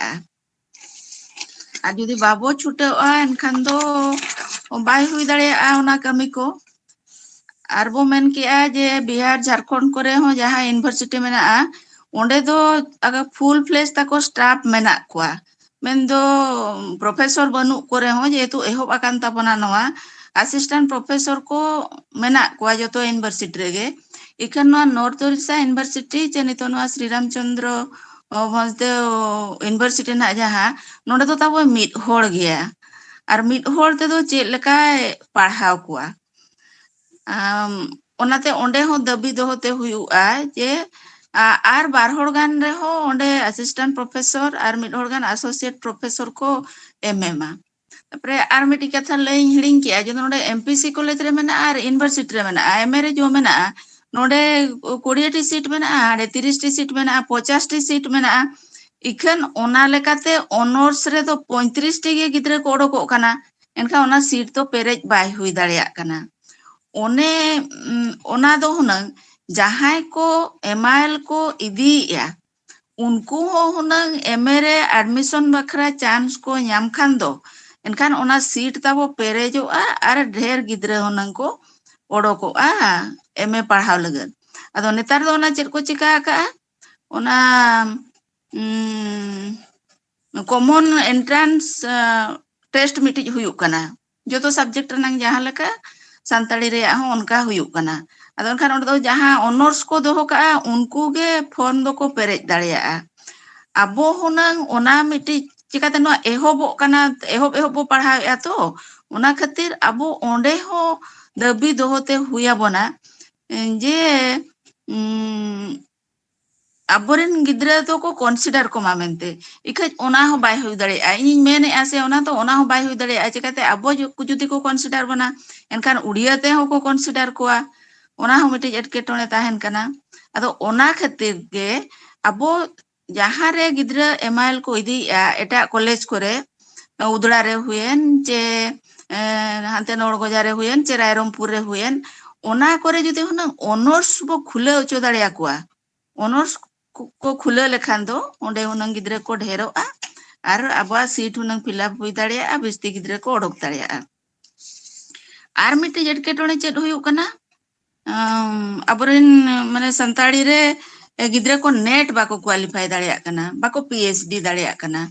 बाको PhD दाड़ेया कना माने नोंडे मा मिड होड़ सुमुंग गे मनाया, उनी मा बार होड़ गे इदी दाड़ेया किनाय, बिस्ती होड़ मा बाय इदी दाड़ेया कोआ। ओना खातिर अबो UGC ठेन मिटांग ओल ते हुया बोना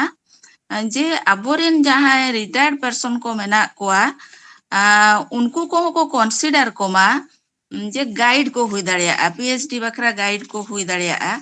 ओना मिटिज कमी अबो बो कोरा दाड़ेया आर ओना कमी लगत ते दो मिदौ गिरीश मुर्मू तिकिन ले ᱧᱟᱯᱟᱢ लेद किना नोआ कमी बखरा आर नेट जो अबोरेन गिद्रे बाको क्वालिफाई दाड़ेया कना, नेट दो ओना खातिर बाको क्वालिफाई दाड़ेया कना।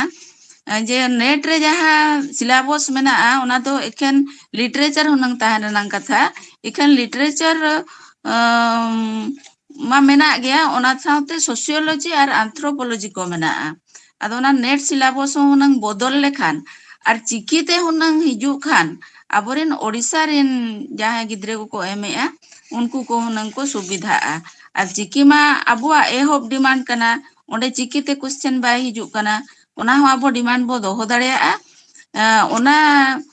हो गिरीश मुर्मू तिकिन जुदी बो लय किना अकिन मिटांग कॉपी बो एमा किना व्हाट्सएप रे हो बो भेजा किना एनखान उनकिन ओना किन मे लुतुरा मेनते उन जो ᱧᱟᱯᱟᱢ len जोखान किन मेन लेया। इखन ओना कमी हो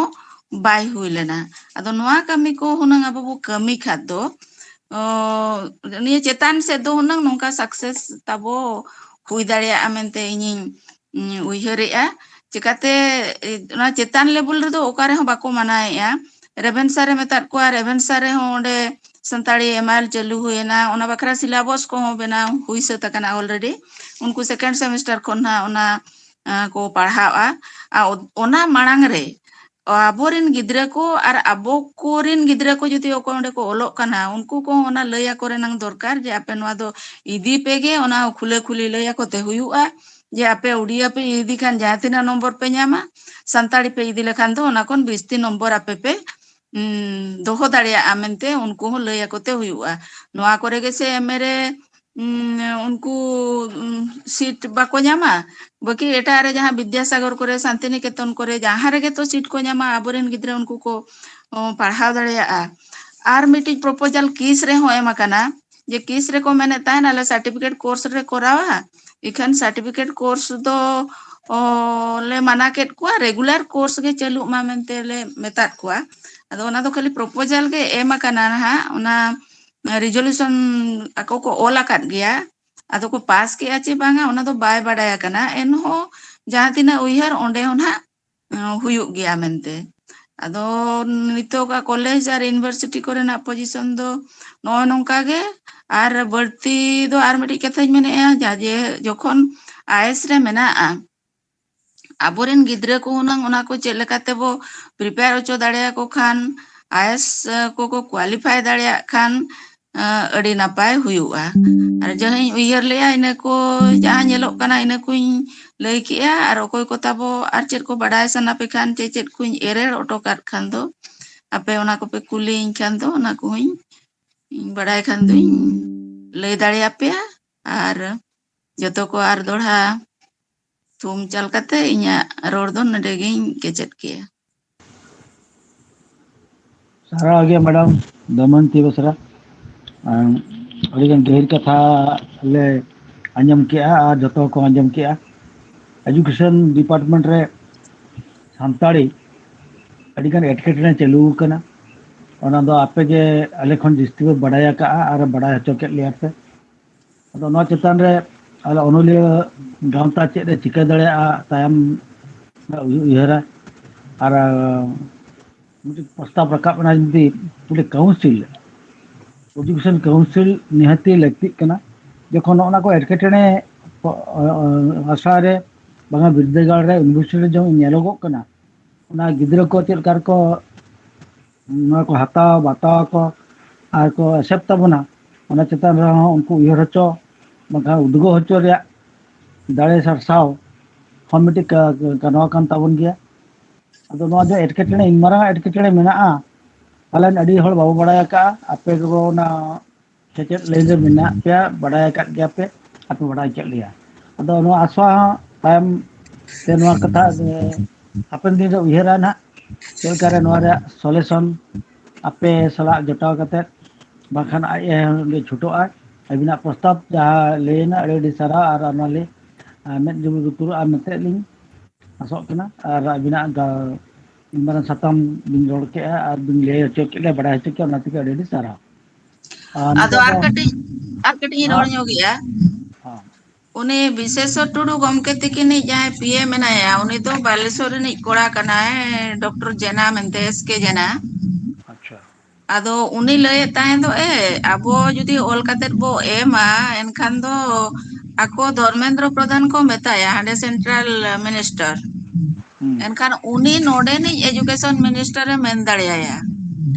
hante khon pressure e pokawa ona kami hunang bo kami dareya khan do bhagiga जुदी मैडम नवा आले पास्टा जुदी एमो जुदी मेन हचो खान अड़ी लगन गेलिंग एमा गपा मैम भितर के ना अर्जुन सला रपो कथा लिंग एम हचोया अर्जुन आले मेना बिना जोड़ा मेना बिना अदो मैडम जहाँ तक मेने जुदी नोका किन मेन हचोया और कोन गान हचो लेका बुझो कना अदा गपा गेला ड्रापा ते निंदे के ड्राप कते गपा के पैकिंग बड़ा ᱧᱚᱜ कते भेजा का सोमवार ते ar ona university re jaha program huilen jokhan abo Arjun babu university re program huyen jokhan abo bo khoj lea Pandit Raghunath Murmu chair ado ona Pandit Raghunath Murmu chair bakhra ho unkin ge ar doড়ha katic metakin khan uni bisi tikin ko metakina bisi tikin ho ona education department रे ओना किन लया कोआ ओल कते किन एमा कोआ तबे कते उतर ओना हुई दाड़िया ओना जुदी पंडित रघुनाथ मुर्मू चेयर हुई दाड़िया रे हो ओना रे हो आर मिड हर आबोई जे ताहेना आर मिड हर आबोई जे ताहेलन खान उडे कमी ताबो आर कटिज मारांग हुई दाड़िया नुकु जाहाय को बाको पीएचडी दाड़िया कना बाको एमफिल दाड़िया कना ओना को हुनंग हुई दाड़िया एमफिल माको एमफिलेट गया आदो ओने मिड हर सुमुंग मेनाया तो ओनाते बाय गान दाड़िया कना बार हर उनंग किन ताहेन खान पुन हर उनंग आबोरेन मिद दते को कमी दाड़िया ओना हो हुई दाड़िया ओना हो मिटि ओल कते एम कते एम खान दो गानो ओय ओय ना गे अरे सारा मैडम आइना तुरंत नवा गलिन कमिया अलिन दारा ओना लगे ले दुरुप कना नवा कमी के लगे के ओना कमी लिन तरावा और अर्जुनु लिन जे नवा जुमती लोगन लां कमिया ओना लगे कुरुम के छुटवा तेኛ आखला दो नवा चाबा इदीन ताबना आदो निदे इदीना ᱤᱧ ᱥᱚᱢᱚᱥᱥᱟ ᱛᱟᱵᱚᱱ ᱢᱮᱱᱟᱜᱼᱟ ᱛᱮᱦᱮᱧ ᱮᱱᱟᱝ ᱡᱚᱛᱚ ᱯᱚ ᱵᱟᱲᱟᱭ ᱧᱟᱢ ᱠᱮᱜᱼᱟ ᱯᱟᱞᱮ ᱢᱩᱪᱟᱹᱫ ᱨᱮ ᱟᱨᱚ ᱫᱚᱦᱲᱟ ᱛᱮ ᱢᱟᱹᱭ ᱩᱢᱟᱢᱚᱬᱤ ᱢᱩᱨᱢᱩ ᱛᱟᱹᱠᱤᱱ ᱱᱮᱦᱚᱨ ᱟᱹᱠᱤᱱᱟ ᱢᱩᱪᱟᱹᱫ ᱨᱮ ᱢᱤᱫᱴᱤᱡ ᱥᱮᱨᱮᱧ ᱠᱤᱱ ᱟᱹᱝᱛᱤᱭᱟᱢ ᱛᱮ ᱛᱮᱦᱮᱧᱟᱜ ᱱᱚᱣᱟ ᱦᱮᱞᱢᱮᱞ ᱵᱚ ᱢᱩᱪᱟᱹᱫᱟ ᱟᱪᱪᱷᱟ ᱥᱮᱨᱮᱧ ᱢᱟᱲᱟᱝ ᱨᱮ ᱢᱮᱰᱟᱢ ᱛᱟᱹᱠᱤᱱ ᱱᱮᱦᱚᱨ ᱠᱤᱱᱟ ᱟᱵᱚ ᱱᱟᱦᱟᱜ ᱱᱚᱣᱟ ᱡᱟᱦᱟᱸ ᱱᱟᱦᱟᱜ ᱦᱩᱞ ᱢᱟᱦᱟ ᱨᱮ ᱟᱵᱚᱣᱟᱜ ᱡᱟᱦᱟᱸ ᱯᱟᱛᱷᱟᱢ ᱚᱱᱟ ᱠᱟᱹᱴᱤᱡ ᱟᱹᱵᱤᱱ ᱫᱤᱥᱚᱢ ᱦᱚᱲ ᱥᱟᱢᱟᱝ ᱨᱮ ᱠᱟᱹᱴᱤᱡ ᱥᱚᱫᱚᱨ ᱧᱚᱜ ᱠᱟᱜ ᱠᱷᱟᱱ ᱴᱷᱤᱠ ᱠᱚᱜᱼᱟ ᱢᱮᱰᱟᱢ ᱟᱪᱪᱷᱟ ᱱᱤᱛᱚᱜ ᱡᱟᱦᱟᱸᱭ ᱠᱚ ᱛᱟᱵᱚ ᱱᱚᱰᱮ ᱚᱱᱞᱟᱭᱤᱱ ᱨᱮ ᱡᱚᱲᱟᱣ ᱢᱮᱱᱟᱜ ᱯᱮᱭᱟ ᱟᱨ ᱡᱚᱛᱚ ᱦᱚᱲ ᱵᱟᱰᱟᱭ ᱦᱚᱪᱚ ᱯᱮ ᱞᱟᱹᱜᱤᱫ ᱱᱚᱰᱮ ᱟᱨᱫᱟᱥ ᱦᱩᱭᱩᱜ ᱠᱟᱱᱟ ᱡᱮ ᱥᱟᱶᱦᱮᱫ ᱟᱲᱟᱝ ᱫᱚ ᱟᱨ ᱫᱚᱲᱦᱟ ᱛᱮ ᱩᱪᱷᱟᱹᱱ ᱨᱩᱣᱟᱹᱲᱚᱜ ᱠᱟᱱᱟ ᱟᱨ ᱚᱱᱟ ᱫᱚ ᱦᱩᱞ ᱢᱟᱦᱟ ᱦᱤᱞᱳᱜ ᱜᱮ ᱫᱚᱲᱦᱟ ᱛᱮ ᱩᱪᱷᱟᱹᱱᱚᱜᱼᱟ ᱢᱮᱱᱛᱮ ᱴᱷᱟᱹᱣᱠᱟᱹ ᱟᱠᱟᱱᱟ ᱚᱱᱟ ᱞᱮᱠᱟᱛᱮ ᱡᱟᱦᱟᱸᱭ ᱠᱚ ᱛᱟᱵᱚ ᱚᱞ ᱯᱮ ᱮᱢᱟ ᱟᱨ ᱠᱟᱹᱣᱰᱤ ᱯᱮ ᱮᱢᱟ ᱚᱨᱡᱩᱱ ᱵᱟᱹᱵᱩ ᱛᱟᱹᱠᱤᱱ ᱟᱵᱚᱨᱮᱱ ᱡᱟᱦᱟᱸᱭ ᱢᱮᱱᱟᱜ ᱠᱤᱱᱟ ᱥᱩᱛᱨᱮᱛ ᱜᱚᱢᱠᱮ ᱳᱰᱤᱥᱟ ᱪᱟᱸᱜᱟᱨᱤᱱ ᱟᱭᱥᱳᱟ ᱳᱰᱤᱥᱟ ᱪᱟᱸᱜᱟᱨᱤᱱ ᱥᱩᱛᱨᱮᱛ ᱜᱚᱢᱠᱮ ᱩᱱᱠᱤᱱ ᱥᱟᱞᱟᱜ ᱛᱟᱵᱚ ᱥᱟᱹᱜᱟᱹᱭ ᱡᱚᱲᱟᱣ ᱯᱮ ᱟᱨ ᱱᱚᱣᱟ ᱥᱟᱶᱦᱮᱫ ᱟᱲᱟᱝ ᱫᱚ ᱟᱨ ᱫᱚᱲᱦᱟ ᱵᱚ ᱪᱟᱹᱞᱩ ᱨᱩᱣᱟᱹᱲ ᱛᱟᱵᱚᱱᱟ ᱚᱱᱟᱜᱮ ᱱᱟᱜ ᱛᱮᱦᱮᱧᱟᱜ ᱩᱪᱷᱟᱹᱱ ᱫᱚ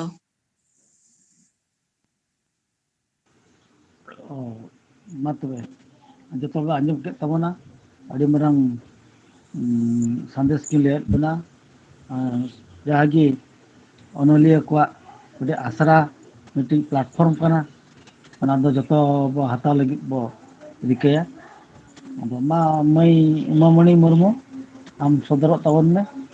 ᱟᱨ ᱢᱩᱪᱟᱹᱫ ᱨᱮ ᱢᱤᱫᱴᱤᱡ ᱥᱮᱨᱮᱧ ᱟᱸᱡᱚᱢᱟᱵᱚᱱ ᱢᱮ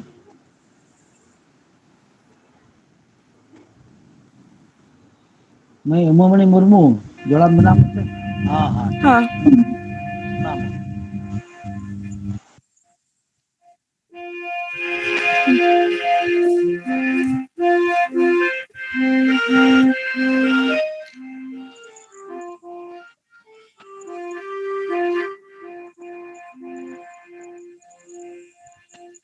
ᱟᱵᱚ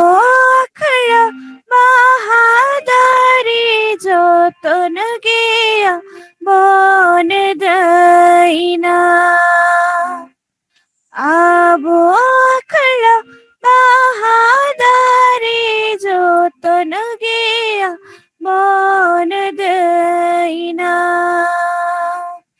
ᱡᱚᱛᱚᱱ ᱜᱮᱭᱟ ᱵᱚᱱ ᱫᱟᱹᱭᱱᱟ ᱟᱠᱷᱲᱟᱭ शोभाया जतन गया बन देना अखड़ाय शोभाया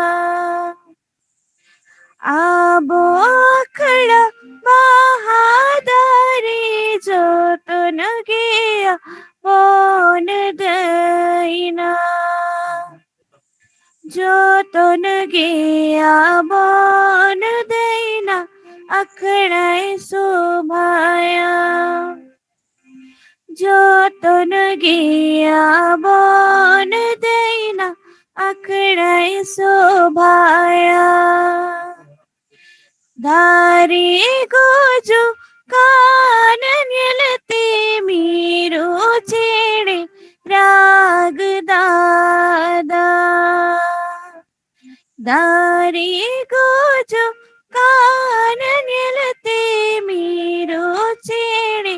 राग दादा मीरो छेड़े राग दादा दाया हाया गे मीरो छेड़े राग दादा दाया हाया गे ओ कोई होड़ा मेद बनो नी होड़ा दो दादा ओ कोई होड़ा मेद बनो नी होड़ा दो दादा ऊनी होड़ा दो दादा मरसल बनो आ ऊनी होड़ा दो दादा मरसल बनो abo akhla bahadari joton giya bon daina joton giya bon daina aklai sobhaya joton giya bon daina aklai sobhaya Miro छेड़े राग दादा दाया हाया गे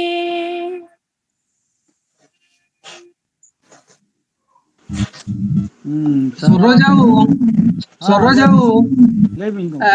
kali nang kainyo kata men sana linya. Mal lebih. Jayanti madam tikin jahan kin men kiya जे अब primary level रे strong ते हुई बना और हाई स्कूल लेवल रे ओना स्टैंडर्ड रेंग अब कोर्स बनाते हुई बना ओना जिनिस टांग दो बाई सरिया माने हाई स्कूल स्टैंडर्ड और प्राइमरी लेवल ओना दो राइटर को ठे जे उनका प्राइवेटली दो ओको हम बाको करावा ओना दो गवर्नमेंट पार्टा कमी कना और बोर्ड ऑफिस जो मेनिया ओना स्टैंडर्ड ते पेज दिन खान ले बनावा ओना दो नवा खिदिर बाई सरिया आले बोर्ड ऑफिस ले सेन कना ओडनी प्रेसिडेंट सामने जवाब कना उनी मेन के ठीक के आपे पेजना रिप्रेजेंटेशन पे एम के अडी भगी कथा तबे नवा दो आले गवर्नमेंट ले भेजाया गवर्नमेंट अप्रूवल नांग बोर्ड ऑफिस दो चलाव दाड़ेया मांग जखा हो जयंती मैडम तिकिन आले जो ले सेन ला बारीपदा खन उनकिन किन मेन लिया जे ठाकुर दास तिकिन होते ते हिजु पे नवा चालू दाड़ेया मेनते किंतु ओना दो सरी दो बांग कना चालू है बोर्ड ऑफिस और ओने जहां सिलेबस बनावा ओना दो टेक्स्ट बुक बोरो मिट मेनते मिटंग मेना उनी ओना को तो हेनांगे बनावा ओनाते ओने जहां किन मेन किया ओना टांग इन दो बइन एक्सेप्ट दाड़िया कना इना गिnya मेन टांग ताय कना जतो गो अडी सराव Adi sarau. Mengadero jauh. Adi napai kata ya. Adi napai kata kata. Adi jauh kata. Harus keluar tang dari. Pernah kita akan kena. Ona kita apa kena. Je okare apa non. Tiket tidak baik. Sampai tidak kena tujuan karena atau tikinya mulu deh so kena. Je okare okor bahkan abuat tidak banghuda. Ready sarha. Dr. Gangadhar tikin ma practical lekin badaya ka una idi da abin ho ready sarha. Ar madam tikin ho Jayanti madam tikin ho akin ho onare bon niya kina nehor kina arhon kati una bhitir te bolon din tabon dekata abin una bhitire mena bina abin ten kon dherle aso ona jehetu abin practically mena bina ona department re mena bina kata abin jodi ona department re tahe kata abin abo lagi babin agwa bona ar eta hor do okoi chala jahay abo agwa bona mente ado ona hisab te abo joto hor ge no jati lagi bon kamiya abo jodi tehenya abo oktore jaha jo abo juru nyamok lekan samoy kan tabo ona oktor jodi abo lagi juru babon aguya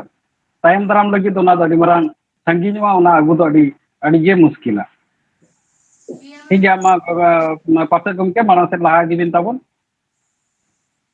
adi sarau jauh mite adi bina alochona huina nondo noa alochona do teheng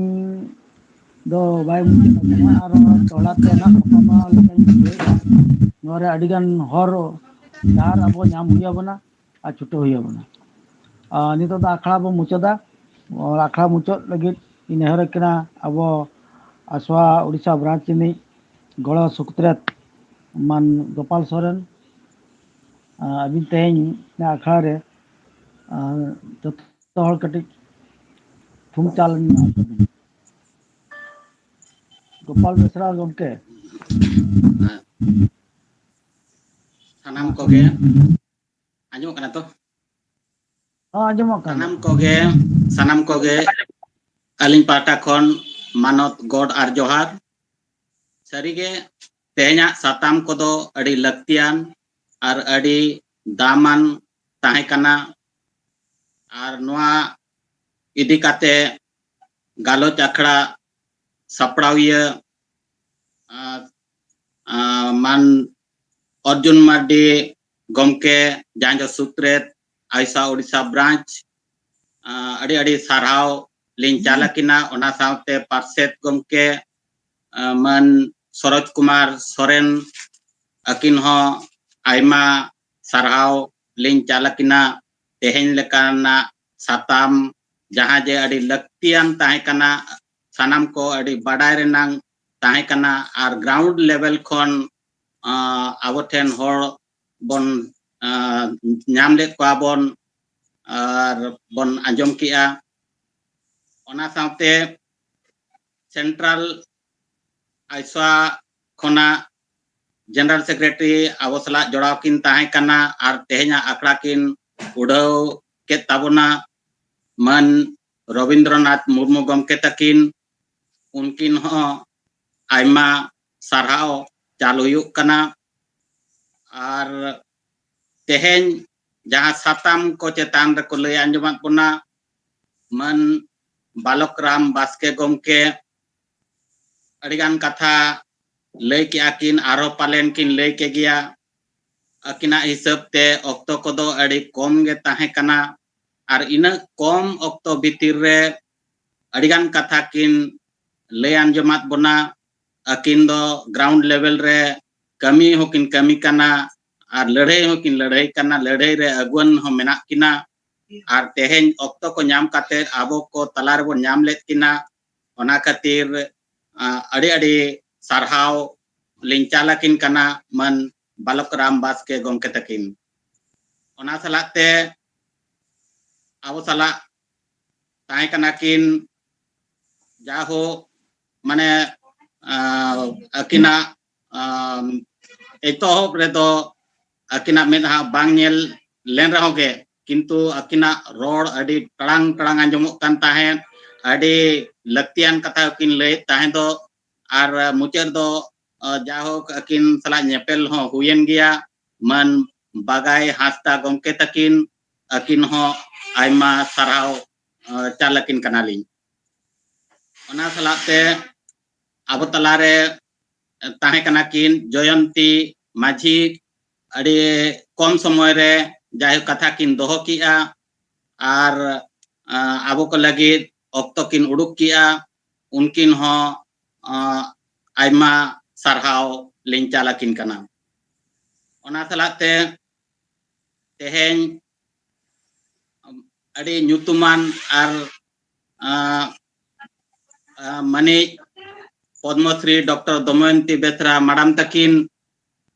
जाहो माने अड़ी लक्तियान कथा और अड़ी दामान कथा आबो कोठेन किन दोहो किया और ओना रनंग कमी रे लगित हो मिटंग प्रस्ताव किन दोहो किया और नोआ कमी हो आयसा ओडिशा ब्रांच पाटा खन गहिर उयहर काते नोआ कमी होना ला मांग इदिया मेनते रपड़ हुईना और जाहो पद्मश्री डॉक्टर दमयंती बेसरा मैडम तकिन हो आयमा सारावलिन चालकिन कना और ओना सलाते तेहेन आबो को तलारे भागी भागी माने जहां लक्तियान कथा सेरेñ आकार तिकिन आंजम आंजमात बनाकिन आर किन बुझावात बनाकिन ओना सेरेñ को दो अड़ी लक्तियान सेरेñ को कान ताहे दो आर नोआ दो अड़ी आबोआ मने जीवी रे अड़ी उस्कव लेकान सेरेñ को कान ताहे दो आर आबो को माने सेरेñ आकार ते आबो किन उस्कव के बिना आबो किन बुझाव चोकेत बिना उनकिन मनी मई उमामणि मुर्मू अकिन हो आयमा सारहावलिन चालकिन कना और ओना सलाते आबो को तलारे जहां तना मारांग मारांग गमके को जोड़ाव को ताहे कना बाहरे दिसोम रे ताहे काते रे हो मारांग कोन हो जोड़ाव मेना अगु काट किना तेहेन हो जोड़ाव मेना किना मनी माइनो मुर्मू ओना साउते जदुमणि बेसरा गमके मन गंगाधर हांसदा गमके on साउते जहां गे दिसोम खनांग जहां कोण कोण खना आयमा होड़ नोआ सला जोड़ाव बोन ताहे कना अड़ी नितो धबी कथा bone आंजोमिना ar mena akat bona tanam koge adi aima sarhaw ing jalabon kana ar jahay ko bañ nyutum tiu akat bona sanam koge jahan tinang ge abo node joda bon tay kana ar bangkan node bang kate reho bahare kon hobon anjomia unku ko ten ho sanam ko ten ge adi sarhaw aima sarhaw lin chal kia alin pasta kon ar aisa Odisha branch pasta kon ho ma tobe sanam koge tehenya akhla re inya sanam ko ten ge manot god ar dular johar जोहार जोहार अखाड़ा नोडे गे तबन चबायना ताम दाराम ते आरो आरबो तकनेल कते आरबो न्यापामा आरबो साताम को दोहतबा गपमला मा तो जतो गेगा सगुन जिंदे johar जोहार गे गंके